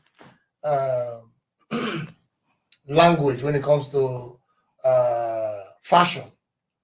You know, to me, I would say this is like a casual wear, and it's something I can wear anytime, any day. But the print itself gives you the cultural view of an African man. I don't know if you know what I'm saying. It gives you more African design. It has like all those kind of designs you see in those days masquerade. And I don't know if you know what I'm saying. Like in those days masquerade, you can actually pick them all out there. So which is good. Which is a very good design, I think. How much is that shit? How much is that? That goes for 45. For 45. Yes. So how much is 45 in Cameroon? 45 Oh, should be that's about true. 20,000 francs CFA in Cameroon. Okay, can you send something to Cameroon? Sure, we ship across. You can ship to Cameroon. We ship across. So as this show is going on, I would in my head go through this whole stuff. Somebody in Cameroon will win this dress, this whole fashion. I don't know whatever the size the person has, but somebody would win that particular design, courtesy of Toride from Mass the Boss. My contribution to somebody that is watching us, somebody that is our day one follower. Yes. Toride know them. Okay. One of them is going to win that particular outfit. And then when you win it, do us a favor, take a picture of it and send it to us. You can do a video, appreciate Toride, and send it to us. It's something we can do for you. Well, I think that's really Thank really you, good. Max. That's what we're all about. It's about Africa. It's about our community. It's about doing things to help one another. I like where we are going. Let me look at something else. J Paco, I want you to say something about this outfit. What do you think? Well, so overall, Falila, I've known her through you, and I can say she's been a blessing so far. Yeah, in my career, and even when I had my event, so she was the one who's supposed to, she designed those t-shirts I'm wearing here, J Paco. So She's very good at branding. yeah, branding, and even unfortunately, even the clothes I was supposed to wear that night, it was made by her, but unfortunately, UPS they shipped my clothing in Germany, and they got here late. But I think in the next show, I'll wear those stuff, and I even we had to advertise about one of our design, and so I can see the quality. It's amazing. So she's so talented, and so we need to support her like 100%. So there's no comments. I've seen the materials. I've seen what she's doing, and it's just amazing. We have DJ King online who wants to join. Let him come and say something about. DJ King, I'll send you a link right away. For now, Falila, we want you to tell us a little bit, like what is that place for you? Like what runs through your mind when you're actually thinking about these designs? Yeah, what runs through my mind? Well, naturally, I'm a fashion freak, crazy person, and I love uniqueness. So what runs through my mind when I want to design, is that what you mean? For anyone, is the uniqueness. I just want to do what it can be simple. I'm a very simple person. I love simplicity, like simple yet have a class. So those are the two things that usually run through my mind: simplicity and uniqueness, and of course, top notch. I love quality, and I want everybody to be very comfortable. Like this person you're seeing on the screen is a very popular actor in Nigeria, Ricardo Agbo. Everybody knows he's not just in the Yoruba, he's in the English. Max, you should know Ricardo.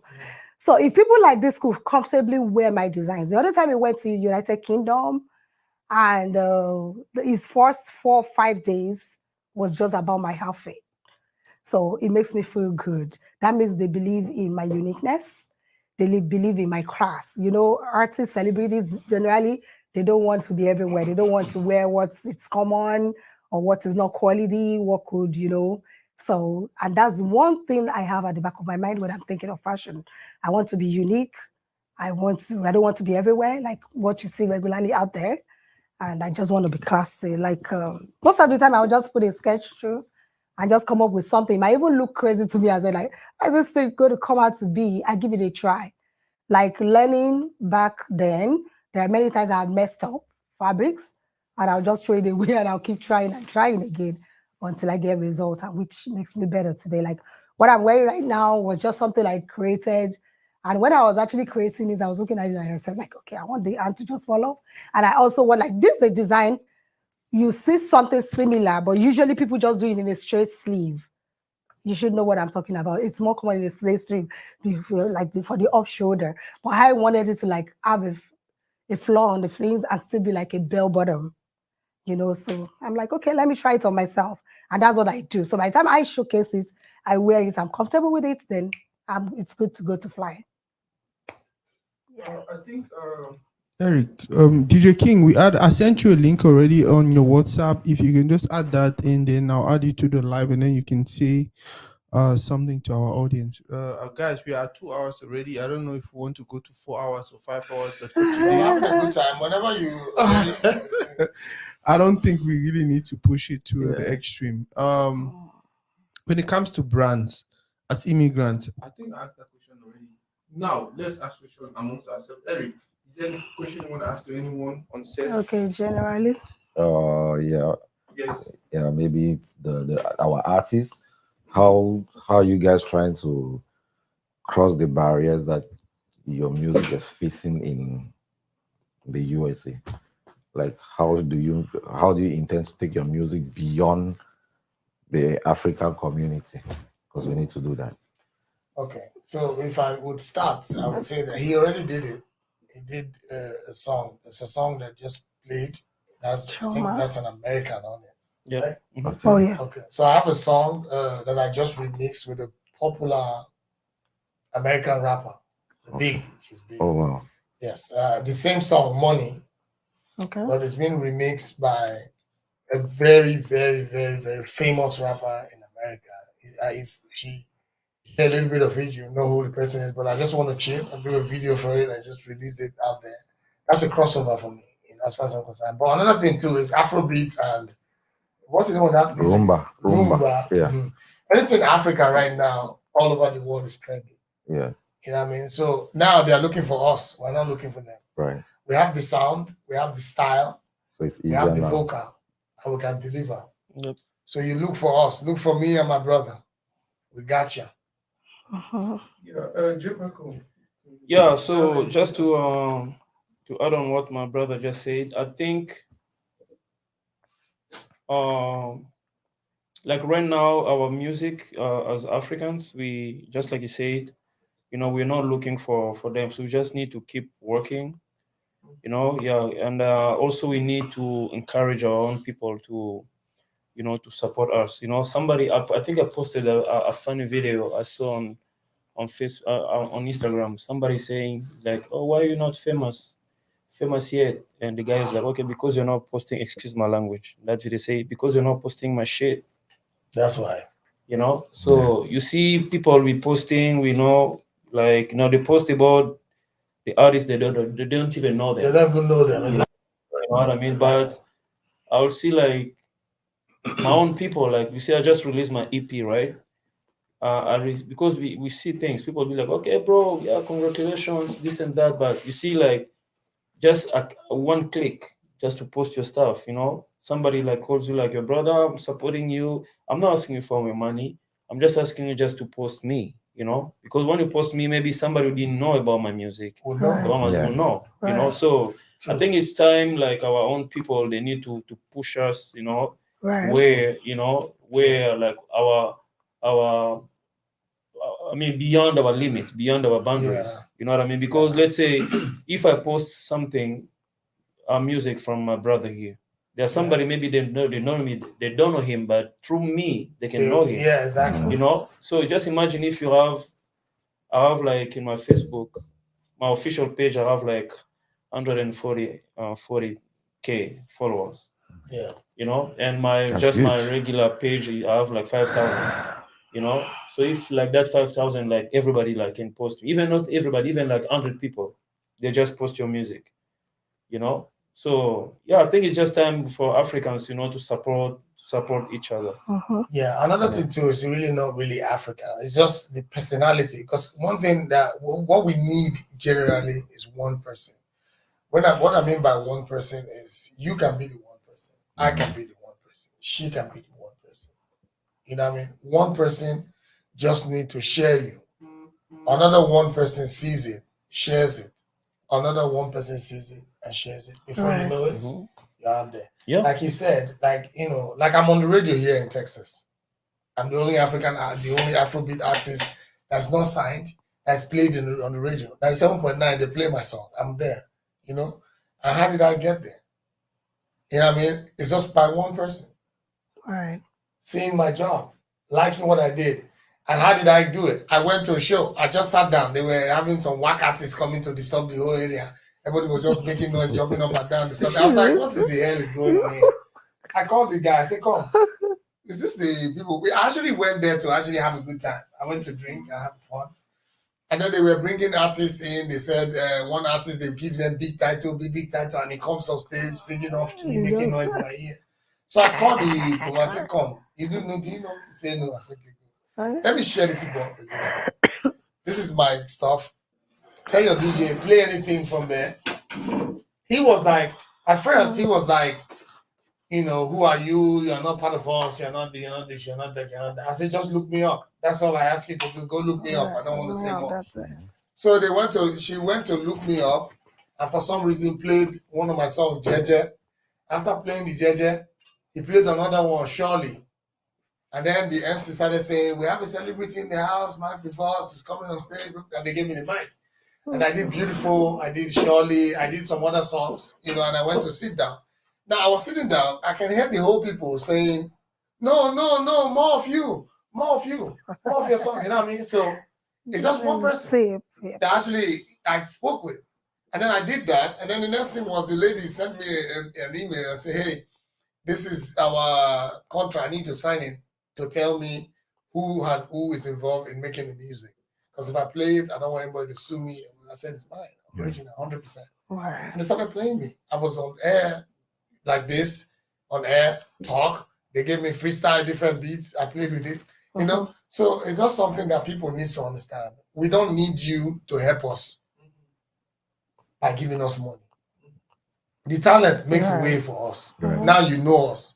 If we are good enough, I tell people every time, when I tell you, listen to my music. If you like me, put me on your playlist. If you don't like me, shove me out like every other person. But like people watching, my name is Max the Boss. And this is my brother. His name is J-Paco. And we do music. We do good music. We don't just do music because for the fun of it. We do music. People, you love our music. If you follow us on Instagram, follow us anywhere, we give you good, great content. You know what I mean? Support us, show us love. Right. That's all we need. And it's gonna be better. Like I said, I don't have pride. He doesn't have pride. Because we're here now talking. I know artists that will come together. Somebody will feel like I'm better than this one. I want to sit like this. This one wants to sit like that. They think I know I'm better. Because I've been in there, a lot of them. I've been on there. I've done collabs with like almost $100 artists, Americans. You understand? And then, I've done collabs with a lot of them. Want my African flow. When I go there, they're surprised. I just sit down. I don't write. I listen to them 2 seconds. I go say, record me. Have you been with me before? You see what I did? I say, record me. I go there, key the stuff. I go and sit down. They don't know how we do it. You know what I mean? So please, guys, support us, show us love, follow us. And whatever we post it. Nobody's going to keep you. And I promise you, if I see that you post, I'm going to repost it for you. And that's giving you more of your followers. It's helping you too. That the artists that you post. Okay, so let me say something about them real quick. Wait, Falila. Let me say something about them real quick. Okay. I want to ask you a question. Like, you want to ask me a question first? Yeah. Okay. The same question. Like, you have a brand, so how are you? Because I think Beyonce, she wore one of a Cameroonian girl's back, and the girl's brand skyrocketed. Like she Okay. said, her business changed overnight just because Beyonce bought a Beyonce, bag from her. right? So Yeah. how are you trying to make sure a Beyonce can wear your design? Right. Well, networking, that's the first thing, like what you just said, person to person. We don't know it, or that's why we need to, it's a trend. That's why we need to like help ourselves. And I think that's one of the purpose of this gathering, this kind of hangouts. He's been doing a wonderful Yeah, job. that And, was right, like right. he will be the first person to even make me find myself in the midst of Cameroonian, Congolese, and you people have been so awesome. That's the So objective. now we've achieved that. That's a step. We need to take further steps. I don't always want us to end it here. So individual, we need to keep pushing ourselves. I really want Beyonce to wear. I even love her naturally. I love Brandy. I love Beyonce. I even want her husband Jay-Z to wear it too. And now it's a different ball game now. We've taken even more than one step because we are already in the US. Yeah. It's different from when we're back home. I'll be like, one day I'm going to be in the US. When I get there, this Jay-Z, I want to meet him. Do you know, I sat down to actually ask myself that question one day. That, okay, now I'm already in the US.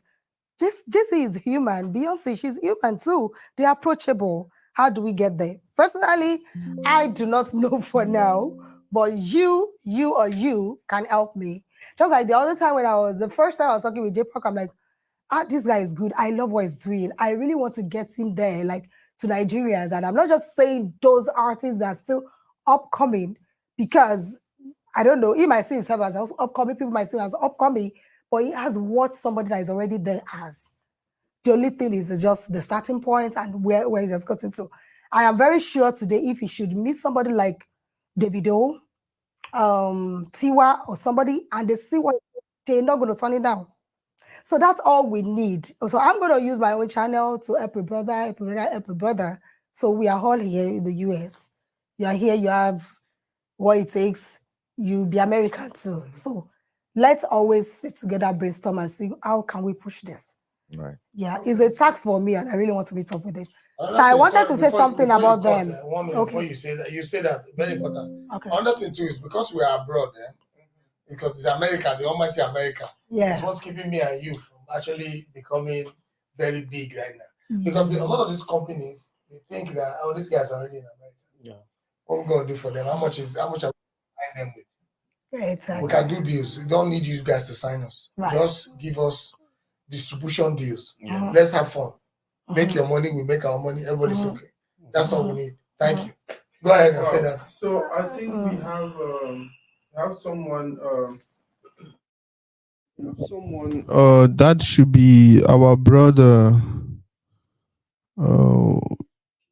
King on the line. I want to make sure he's connected so we can add him to the King. Can you hear us? Yes, sir. 10 on 10. Can y'all hear me? Hello? King, can you hear us? I hope my Hear phone me? is not died. Yeah, I can hear you. I can hear you. Can you hear me? Says I'm in the show. King, can you hear us? Yeah, I can hear you very well. So I think Yeah, you I can can see hear. him, right? I'll just take the question and then I'll relate it to us and then to you guys and then you answer. So King, what is your question? I think everyone is seeing you. Okay, great. So my question to everybody in there, right? Each of them is, what is their competition and how are they treating the competition? What do they consider as competition? How are they handling it?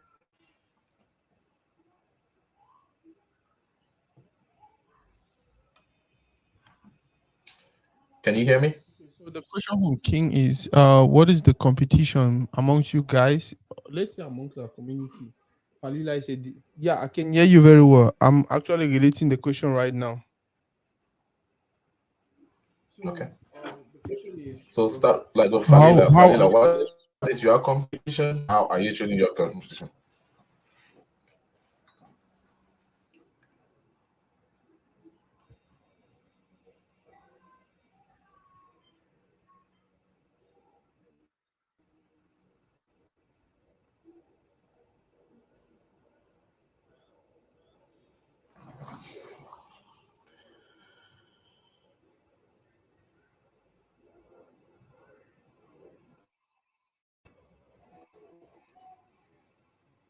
Yeah, I think the best way to do that, of course, in everything we do, even though we can be, we collaborate, we do things, but there must be competition. Why? Because that's what is gonna push us to always do better, to improve. Like when I watch, for instance, I watch the Max the Boss videos. I've seen a lot of things. I'll be like, okay, like especially that video they're wearing all white. So that's something I'll be like, okay, next time when I want to do my video, I want to do something better. You see, because I've watched his video, that pushed me, to You do what? better. So like to bring a hit game. So I think in everything, even when I was, like I say, when I was playing football, it's always like that. Of course, there's that fair competition among ourselves. That is what's gonna help us, because like let's say if you're surrounded by yourself with the talented people, they're gonna keep you on toes, because you don't want to be relaxed, and because you're gonna find yourself like, okay, they keep excelling and you still, at the same level. So that's why it's always good, like, okay, to mingle with people who are doing great job, because they're gonna push you, Yeah. to do better. So I think it's really, really important in every sector, in life, to have like that fair competition. I'm not talking about like jealousy, like, yeah, you're trying to put other people down and stuff. Yeah. No, like that's fair competition, it's gonna help us Wow. to improve our craft. Yeah. Let's talk to Fanny and this is a designer. Competition, how do you handle that? Or how should we handle competition, that milieu of our community? Okay. Yeah, how should we handle competition? Like he Riley said, just see it as a fair competition. Don't see it like a competition of maybe, for instance, trying to pull someone down. I actually love to look at people I can call a role model. That's the word. People that are doing greater. There is no two ways to it in life. There are people that are way better than you, and you are way better than some people too. So how do you get there is what you look up to, whom you make your mentor. So I don't see it as a competition. I don't get bothered because seeing somebody, naturally, I will even go after who is better than me because I want to see one or two tips, one or two things to learn to also improve myself. Wow. So I don't see anything as a competition, rather a stepping stone to my greater height. My brother, uh, Max. Max, how is it for you, like competition around our community? What do you think we should consider? Well, like she said, Mhm, life itself is a competition. mhm, But the wise man would make friends with people that are more than him, way, way, way exposed than him. Wow. So then it's no longer a competition for you; it's a learning process. Because if they've done it, it works for them, and you're working with them as a wise man, you're learning. Wow. You know what I mean? And then another thing too is jealousy comes to play when you are the best in your field. Mhm, If you work with the best, they're not jealous, they're willing to help you. mhm, You know what I mean? So to me, I would want to say that for everything that I do, I've always wanted the best people that have done it, that has been there to be my mentor. I've always wanted those people. I've always wanted to work with those people on the ground, watch them, see how they work. You understand? And in that case, I don't have competition. I have learning process. That's one thing I like to learn a lot. You know what I mean? So, like he said, you know, we are all students in this game. Mhm. Even the biggest, the A-list artists, they are all students in this game. Just that a younger ones they look up to and say, man, this guy, give us space. This one will win us. mhm. So they try to do anything to make sure you just stay in that your upcoming lane. Because for the way the speed you are coming now is too much. So basically, like I said, there's no jealousy in the game. We love ourselves. And then funny enough, like me and him now, we don't have any problem because we don't even do the same music. Mhm. You understand? He does his own kind of music. I do my own kind of music. He plays his guitar. I can sing to his tune.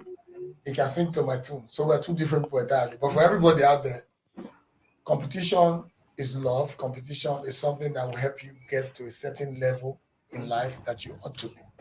So compete in fairness, don't compete in jealousy, don't think about how to bring anybody down. Think about how they are going up and how do you go up with them. That's the highest thing you can ever do. Eric, one thing you should have in mind, because the competition is there, whether we like it or not, people compete. What do you think our community should have in mind when it comes to competition? I think we need to be competitive, but when we compete among ourselves, we drain our energy so much so that when it's time to do the right competition, we are exhausted. When I say the right competition is, if you check each era, there's always a Latin America superstar in America. Do you know why? Because they form a block as a community. They have a number.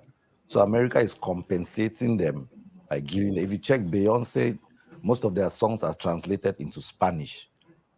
We Africans, we are just starting to get there with Afrobeats. Yeah.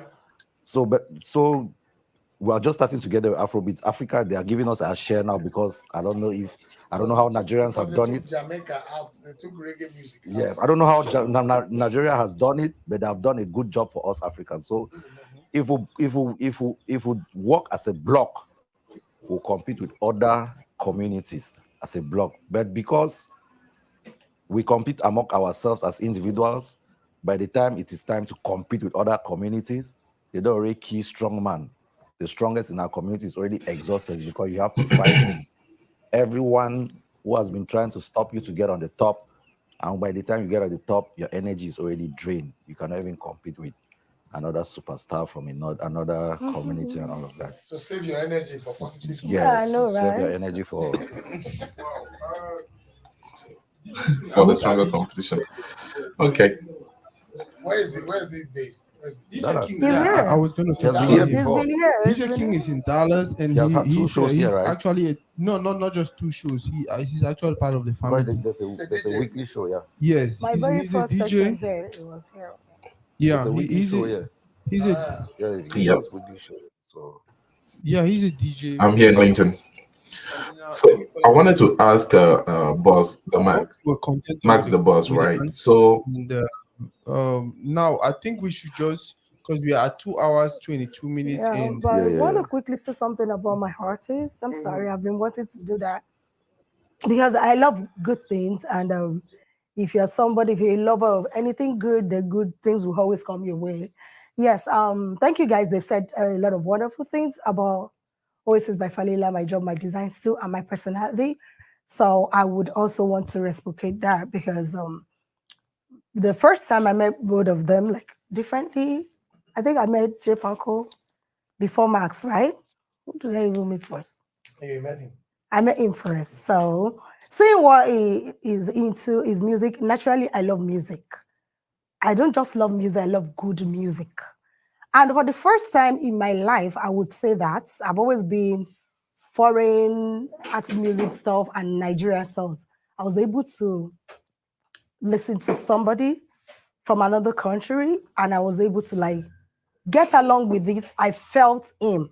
When I say I felt him, he had a show on the Valentine's and I was there. Well, so to say, maybe I should say I was even the only Nigerian because I was just on my own. And for the first time, I went out alone by myself, like no handbag. When I say handbag, I always want to pull somebody along going out. But I really wanted to honor him. My friend couldn't make it. So I'm like, still, I'm going to be there. And sincerely, I danced. I was fine. I was like, this is good music. So and since then, I'm putting more effort to follow through with him. So I wish him well. I really want him to succeed. And I am there and I'm still here. So anytime, any day, call on me. I'm just waiting for something really big that will cover the whole of, let me say, Texas that you guys are going to have. And be rest assured, I'm going to be part of it. Please, we need to plan. I'm not a stagnant person. Yeah. So day by day, let's plan. I want us to shoot for that. Yeah. The whole goal of this, what we're doing right now, is see how we can bring our community together. When I say by our community, you guys know what I mean. Yeah. We have to do that, whether I would like it or not. There's a reason why God chose you from Nigeria, God chose you from Congo, God chose you from Cameroon, God chose you from Kenya, and all of that. And we all are here today. under this platform. Right. We are supposed to work towards that, and not just because we want to just unite our people, but after uniting our people, we can actually work towards building the like not building but knitting the world together. Exactly. My brother Eric, You didn't this let guy me asked a finish. question, Okay, and I really question. want you to answer that question Okay. because it seems like it's a question so many Nigerians I think I that's the want question. to ask Cameroonians. My brother, The competition what between is the Cameroon and problem Nigeria. with Cameroonians stirring unnecessary beef with Nigerian artists? I've seen it. I'm just. I Is think that that's true? the same Bobby. Yeah, it's Bobby. It's Bobby, I know. I want Eric. I think that should be a question for you.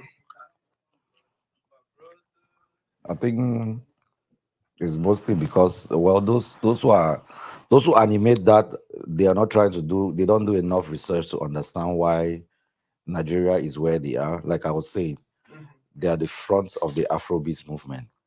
They have been working on that for long.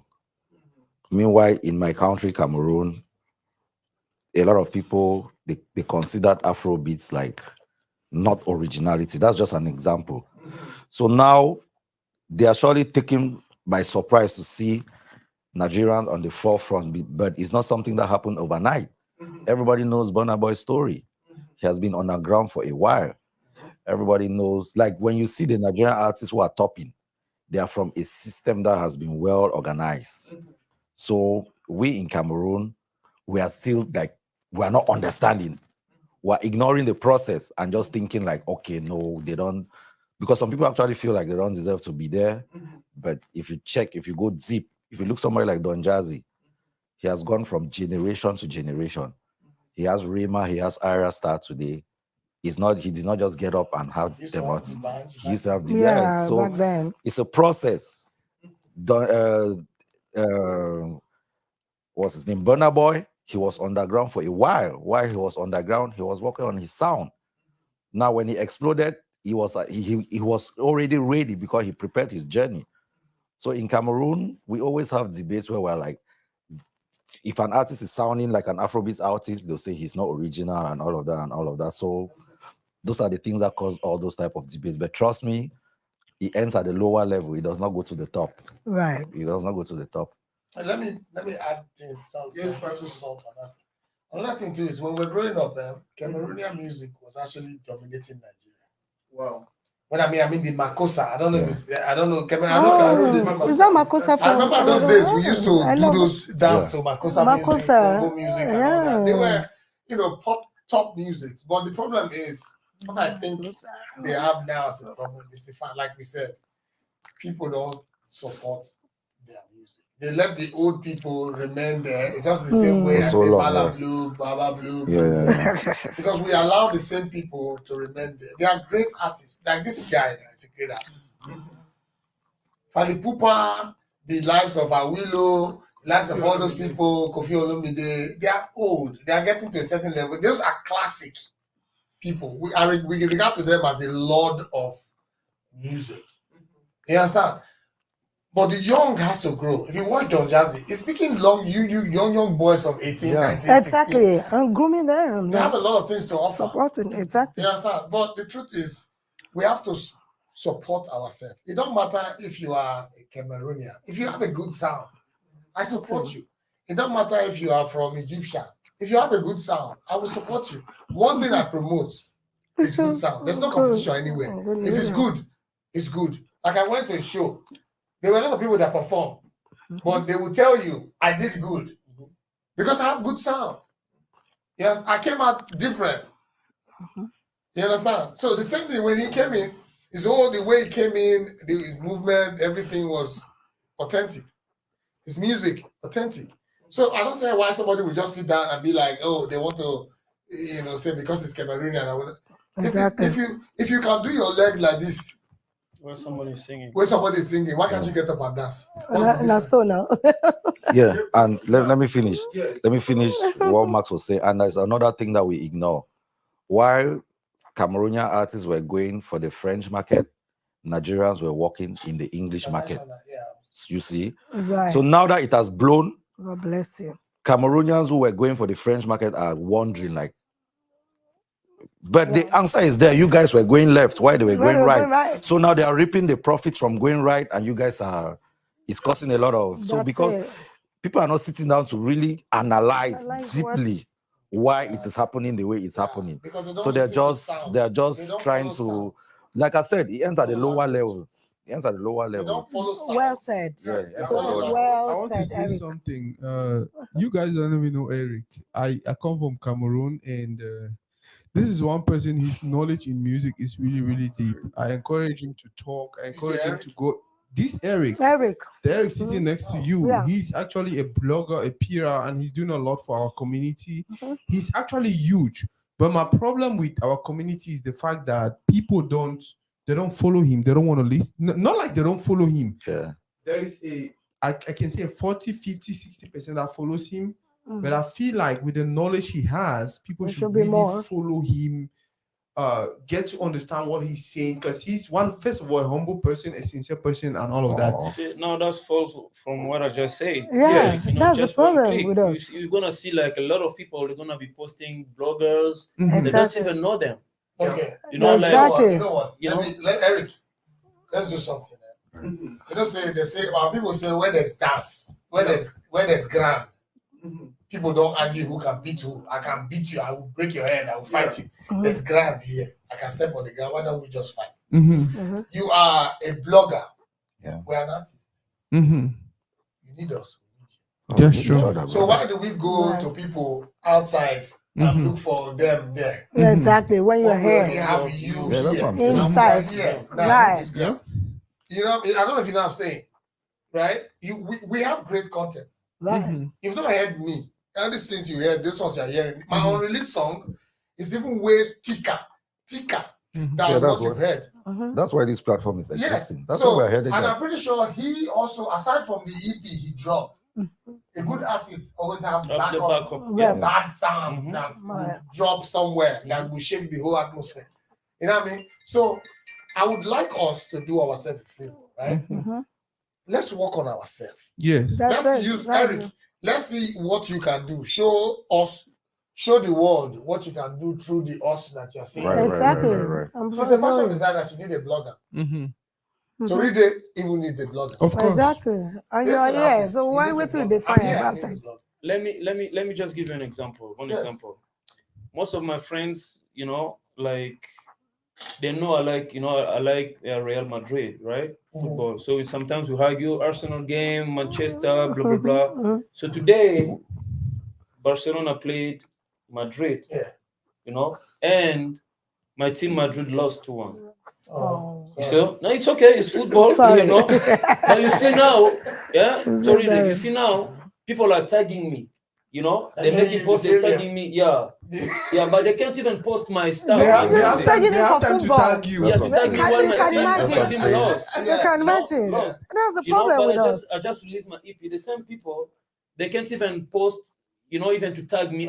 Jonas released his EP or one of his songs. Show Exactly. Our You know? people, that's Yeah. You crazy. see? I don't Yeah, know they why can't we are post my like music, that. but they're tagging No, me it's all because my over the team. world. It's not your people. Yeah, Even the you see? Americans, they do Like, that too. yeah, If they're you're tagging not- me if because you're my not- team lost. They're making fun of me. But Yeah, your team ours is lost. too Blah blah blah. much. No, Our it's the same own. thing everywhere. Our own Yeah, is too so much. like, Same like thing everywhere. yeah, so it's something I don't know.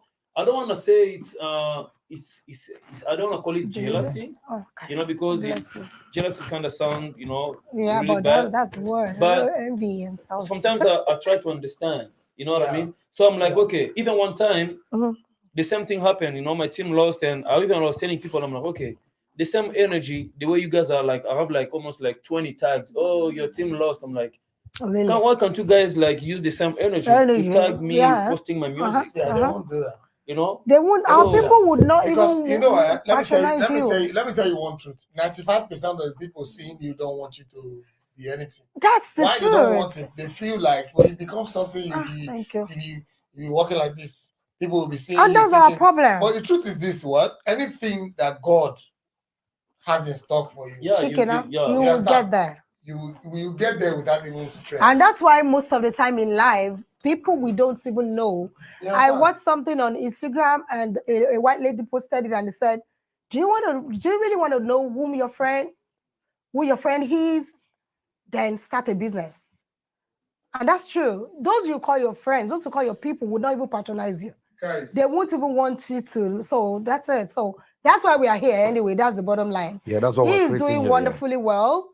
He's my first Afrobeat artist friend here. In fact, the Nigerian, you. Exactly. You are my first. Max the boss. boss. Guys. So So, I think I wanna do a Max, shout out to Mbola Ekane. She's Yes. always been there for us. She's Always another there. Cameroonian blogger. She's huge, really huge, as huge as Eric. And the funny thing is, you know, Yes. my street when I grew up, I was born in my country in Congo. Mhm. It's called Mbole. But are you kidding me? Yeah, Mbole. And even here in America, I had my business. You know, I was selling cars. You know, here in America. You know, that was before COVID. You know, sell cars here, shipping back home. Mhm. And my company is called Mbole Auto. Wow. Yes, because So- that's the street. Wow. So Mbole, big shout out. Big to shout you. out to Mbole Ekane. Yeah, She's Mbola's- another really huge Mbola's always blogger. been there. And guys, this is what we are just trying to do is bring our community together. But when I say our community, you guys know what I mean. We need to do that because we need our strength, we need our energy, we need everything, the talent we have, the energy we have, everything. We need to put everything together because we know what we are heading to. Right now I feel like we want to round up. It's 2 hours 30 minutes. It feels like 30 minutes though, but we are 2 hours 30 minutes already. I think we should listen to music. Should we listen to music from J Paco or No, we have time to listen to both music. okay? So Let us listen to music from J Paco first, or while we share, and then when we come back, it's going to be a rap. So we're probably just going to. I hope I connected everything correctly. We're probably just going to do a roundup and then we leave. Let's dance. Okay, I'll do that right away.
Mama, yeah.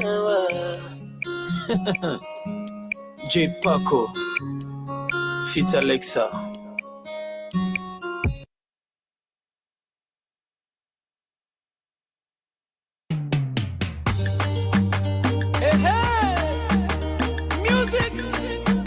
Jake Paco, Fit Menu Fresh, the golden voice.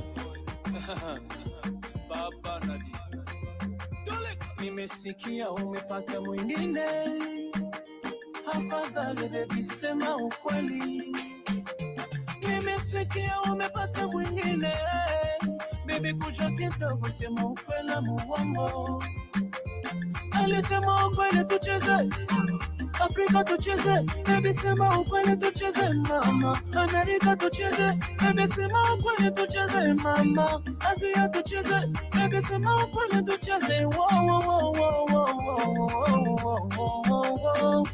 Wala la la la, wala la la, mama eh. Wala la la la, ay.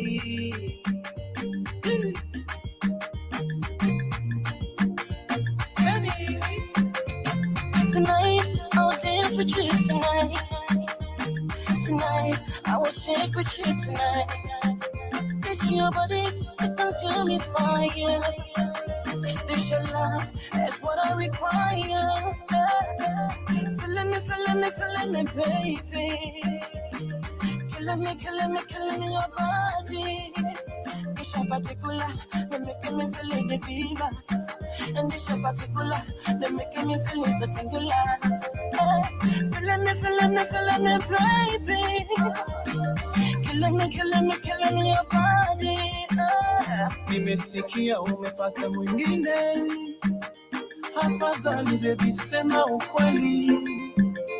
Nimesikia umepata mwingine, baby kuja kidogo sema ukweli muongo. Baby senga lukia tutodina, Afrika todina, baby senga lukia tutodina mama. Amerika todina, baby senga lukia tutodina mama. Asia todina, baby senga lukia tutodina. Wo wo wo wo wo wo wo wo. Wala la la la, wala la la, mama eh. Wala la la la, ay. This your love is what I'm. This your love is what I need. Yeah, for those watching, please, if you have any questions, let us know.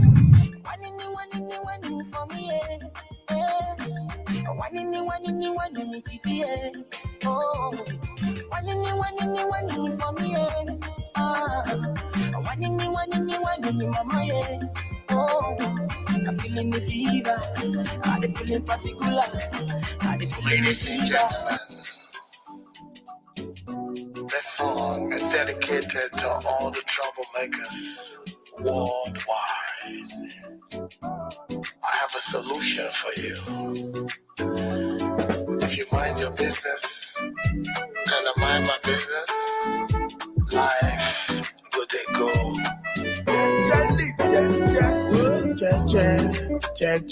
I did take her. You know me, say I be gentleman at all. Max the Box. I did take her. You know me, say master gentleman at all. Give my people drink. Give that guy who sit down there. You know me, say I be gentleman at all. Make them drink, put on for Master Boss down. Cause this is the life that we are living. Let's have fun. Make I live my life, yo. Make you live your life, yo. Make I mind my business. Make you mind your business. Me I know they look your woman, so make you no look my woman. Make you call your conco. Me I go call my conco. If you like it Ferrari, say me I like it Bugatti. Make you call your conco. Me I go call my conco. I like yellow woman. Say you like it like a woman. Make you day your day. Me I go day my day. If I buy my shayo, make you say buy your shayo. Me I day my corner. Make you say day your corner. I got it my business. Make you say mind your business.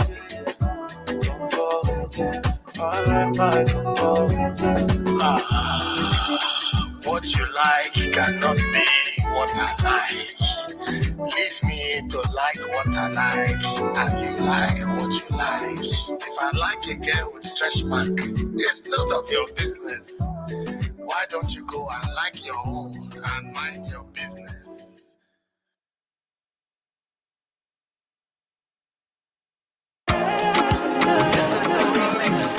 Baby, my Valentine. Can I hit the making with the marriage of the if you leave me a good time? I swear, you are like the oxygen I need to survive. I'll be honest. I love it.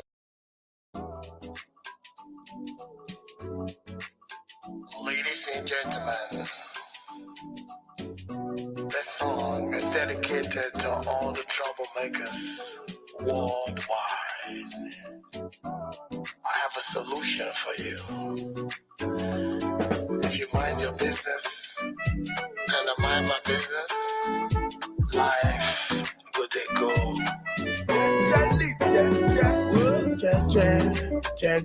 I did take her.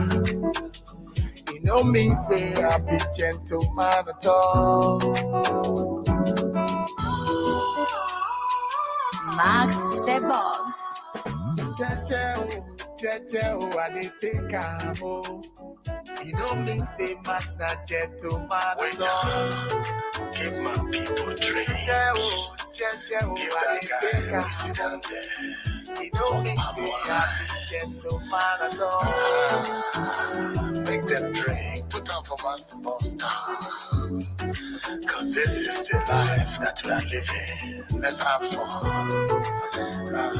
Make I live my life, yo. Make you live your life, yo. Make I mind my business. Make you mind your business. Me, I know they look your woman. So make you no look my woman. Make you call your conco. Me, I go call my conco. If you like it Ferrari, say me, I like it Bugatti. Make you call your conco. Me, I go call my conco. I like yellow woman. Say you like it like a woman. Make you day your day. Me, I go day my day. Buy my shayo. Make you say buy your shayo. Me, I day my corner. Make you say day your corner. I got it by my business. Make you say mind your business.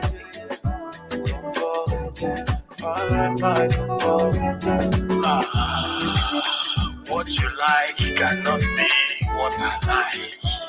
Leave me to like what I like, and you like what you like. If I like a girl with stretch mark, it's none of your business. Why don't you go and like your own and mind your business?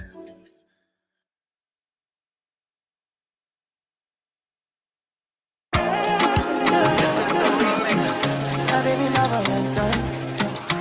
Can I hit the making with the marriage of the if you leave me a good time? I swear, you are like the oxygen I need to survive. I'll be Music. J Paco.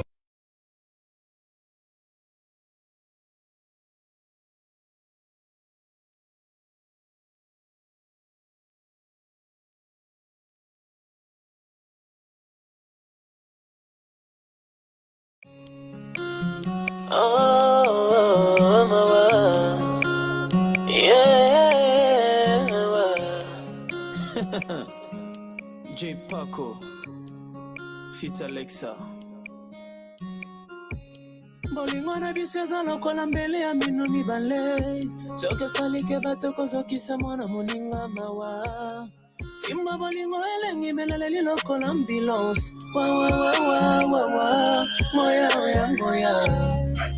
tobandi bolingo na biso na 4 du matin sharaninga senga dikidiki simananga bambikinga bizumwa nakwambi lokola mutrapi basapele mungu atambisa pamoyo oyo balingi balamba bachana mafuta elela mamanga na samwe mawa nakoma kizengi mawa nakufa martira bolingo na yo elela chololo Oh, Shera Betsinga, Abukinga. Shera Betsinga, Abukinga, Mama. Shera Betsinga, Abukinga. Kolobeleni, Tata Nzambe, Awangala Sukie. Abeda Show. Obike mbali busena mona mutazolela me bazoseka ekwa. Bakolela pe apacité kolela ya plaisir. Yes, Helly, you know what you're doing to me, girl? I know you're doing that on purpose, but I like it though. Let's go, huh? You drive me crazy, crazy, baby, and I want your love for life. Look me deep into Wow. That was J Paco featuring Alexa Cholo Law, and before that we had Max the Box, JJ. No, I played that one like twice and then played another one too. We had Cholo Law, and then we had before that we played Dance. Yeah, so for Max the Boss we had 1980, which is my favorite Max the Boss song, and then right after that we had JJ. Guys, I more round up. We'll start with J Paco. Just give us your final words to our community, what you think they should be doing to support our artists and everything we do as a community. Yeah, so like I said earlier, it's not easy going to the studio, especially like with what we do, to record. Sometimes people just see, okay, somebody just released a song, but people don't realize the effort, the sacrifice we do, to write a song, go to the studio, make sure that it sounds nice. And so I think the more we see like people, like I said, we're not asking for money, like just share, people easily share, like let's say Akons, they'll share Beyonce, Rihanna's, all those famous artists. We got the potential as well, so just trust us. We're doing we're doing something nice, so those kind of motivation is going to help us to keep working hard, because we got what all it takes, to be up there. So we just need you guys, to support our craft. So you guys can see I'm wearing this t-shirt here, my brand, J Paco Ghost. So I just released my EP 2 weeks ago. It's kind of versatile. I sing in different languages, in Swahili, Lingala, English, and French. For all my Cameroonian guys, boys and girls, especially girls, because I only sing for women. If you speak French, you're gonna have some songs. If you speak English, so a lot of good music. So follow me in my Instagram, JPaco Music everywhere. iTunes, YouTube, everywhere. My music is everywhere. So that little support, just share, like, subscribe. It's gonna help us to to do more. So that's all I can say. And thank you again for those who already supporting us. Keep it up. And for those that just joining, we need that thumb up. It's gonna help us. Thank you. Max the Boss, we find out what our community, what we should be doing to help our community grow. Yeah. First of all, I want to thank TORIDEY for the opportunity to have me to be here, sitting down here with great people. And for those of you at home, I might not know you in person, but you can see me. I'm a fine boy. But one thing that I like to I would say is that support great music. If it's good, share it to your friends, talk to your friends. And my brother already said it all. One good thing is one good turn deserve another. We always will try our best to give you guys good music, good content, and everything to make you people happy. That's why we're here. I'm not as big as Davido, but I promise you, if I'm on set with Davido would know. Somebody even said you sound like Davido. Somebody would know So that you sound they like found him. they found someone that can actually go on with him verse for verse, like no joke. Like I'm not playing. I don't write music. All my music you see me do are all freestyle. Every music you heard me done, they're all freestyle. 5 minutes, I'm done. I'm out of there. But the truth is this: support good music. My name is Max the Boss. Follow me on all platforms. On Instagram, my name is Max the Boss _1. On Twitter, Max the Boss, Facebook, Max Boss, everywhere, Max Boss. Just follow good music, support us. Thank you once again for having me here. I really appreciate your drink. Has been good. People around me smells really good. I'm happy to be here. Thank you. On the way. Cheers, my man. Oh my God. What Yeah. for you? Your final word for community. All right. What they should know when it comes to supporting our community. Okay. Our artists, our creatives. All right. Hi, everyone. Thanks for your time. Thanks for watching. For those who are be consistent with this, we say a big thank you. And for those who are yet to know about TORIDEY, please, those that are here, please share the word. And this is me. This is Oasis by Falila. This is my website. And this is my Instagram handle, my TikTok. Everything is Oasis by Falila. So, Call it again. It was a Zoom. yeah. Oasis by Falila on Instagram, on TikTok, on Facebook. Yes. So that's me. Please patronize your girl. Somebody will say support Black business. Please support Black business. Support a sister. I know you wear clothes. That's why my business should be easy, because you guys wear clothes every now and then. So please. And like I said, I am not just African. I am Western. I'm everything. I can make your jumpsuits. I can make your pants. These leather pants I'm wearing right now is made by me. I make everything, even for your kids. So please support me. Let me grow. Remember, you're going to be my success story.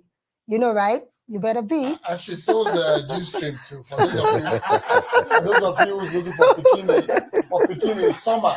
Right, that was summer now. It's almost summer. She sells G-string and every other thing. And every other, you know. So support her, please. That's why we're here. Yes.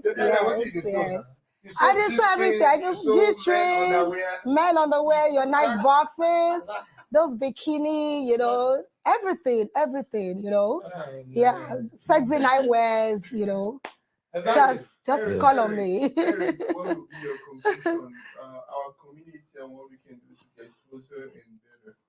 Yeah, you see, everybody spoke about support. I think when you open an American radio and you hear Afrobeats, how do you feel as an African? That's the advantage of the feeling. You're proud, right? So all those things, we can do more by being supportive as a community. You must not be an artist. You must not. They must not explain how they come. How it's difficult for them to come up with a song before you support. Just recognize him as your African brother. Even if you're not a music person, just share, just support. I would go in the line of what all of them said. Support, because if you will not benefit immediately, the system they will create will benefit somebody in your family. Trust me. Yes. And if we become something, tell us. I know you from TORIDEY. We'll respond to you. Yes, sir. That's it. Definitely will respond to you. I will, me personally, will respond to you. If you go to my DM and say, hey, I know you from TORIDEY, why not? Hi guys, I don't know. I actually should stop it. I don't know. Any last words from anybody? Any person wants to say any last thing? Well, I want to appreciate the progress, bro. And I appreciate the progress. I see. I think we're on YouTube too, right? Yeah. Wow. Yeah. So we're actually on YouTube and Facebook at the same time. Yeah, And if there's one thing I want to do, I feel like next 2 weeks, because we're doing this every 2 weeks. Yeah. Next 2 weeks, I want to have the same people on online, or the same people on board. Yeah, I want the same people on board so we can continue the conversation. We talked about just being an immigrant. We did not address so many other things. I feel like from next week, maybe we can touch on other things, touch on many other things, and then. But for next 2 weeks, you guys should be ready. I don't know what your program is, but then I'll reach out to you individually to know what your schedule looks like, and then we can, yeah. But aside from that, yeah, put me on screen. Let me say something. Yes, I'm doing. You're screen already. You're in trouble. So TORIDEY has really grown, really grown, and I'm proud. Look at me, looking all fresh, the lighting is. when we used to do TORIDEY, when the last time I did TORIDEY, how many years ago was that? Almost 4 years ago. Oh, for real? When the rooms, were in a house, in his apartment. Are you serious? Yeah. Where somebody is cooking on the other side and is asking me a question, and the food they are cooking, The heat, that's a blow it. I rise, madam, never need the time to be soft. So telling the woman to slow down. While we are talking, somebody is making That's stew. interesting. Wow. He's asking me a question, somebody is making stew, the person is putting oil. I was like, it's not time for oil yet. Why I'm supposed to be answering questions? So, but They so monitor far, the food. yeah. So far, it's been a pleasure to see the growth. Yeah. You know, to see how you have actually brought people together. And this is what I'm saying. It's not easy even for him as a person to be able to put all these things together at the same time, still pay bills, work, and do all that. It's not easy, you know what I mean? So for everybody supporting TORIDEY, for everybody supporting great content, for everybody that has one or two things to offer, appreciation, thanking him, showing him love, supporting him one way or the other. It's not easy. It's like a pastor. He needs offering. He needs tithe. Giving. He's promoting the African in America, in diaspora. He's promoting a lot of good content here in America, which is not easy. It's not easy for someone with no sponsor, someone doing it on his own, to actually do all this. So if there's anything you can do, pay offering, pay your tithe. God will bless you. Support him. He's a good guy. He's been doing this for him. Wow, that's so Thank you beautiful. so My brother, I think we need to give a special shout out to Bobby, my sister Mbole, my girlfriend Sylvia. By the way, all of you are invited to our wedding. I'll let you know when it's time. No worries. It was a beautiful day. It was a beautiful time, and we'll talk about that after that this. Be loud. But then I already mentioned Sylvia. Wow, I think J-Paco is wanting to do something to end the show in a nice way. Yeah, guys, thank you very, very much for everything. This is TORIDEY. See you guys in 2 weeks, and we're definitely gonna be doing these special people on board. Oh, so my people are just joining. See, Jerry just joined. Imagine when we are rounding up. Just yesterday, you came around My way. You changed my rosy way with the astonishing beauty. Who called on my brother sing? You ordinary thing, a supernatural being. And you are rather than moon. Brother, that is all. Love you just the way you are. Come and sing. Girl, you are my African queen. Oh, the girl of my dream. Yeah, you take me where I never be. You make my heart sing a ring a ring. Yeah, you are my African queen. Oh, the girl of my dreams. Hey, you remind me of one thing. That's the African beauty. Yeah.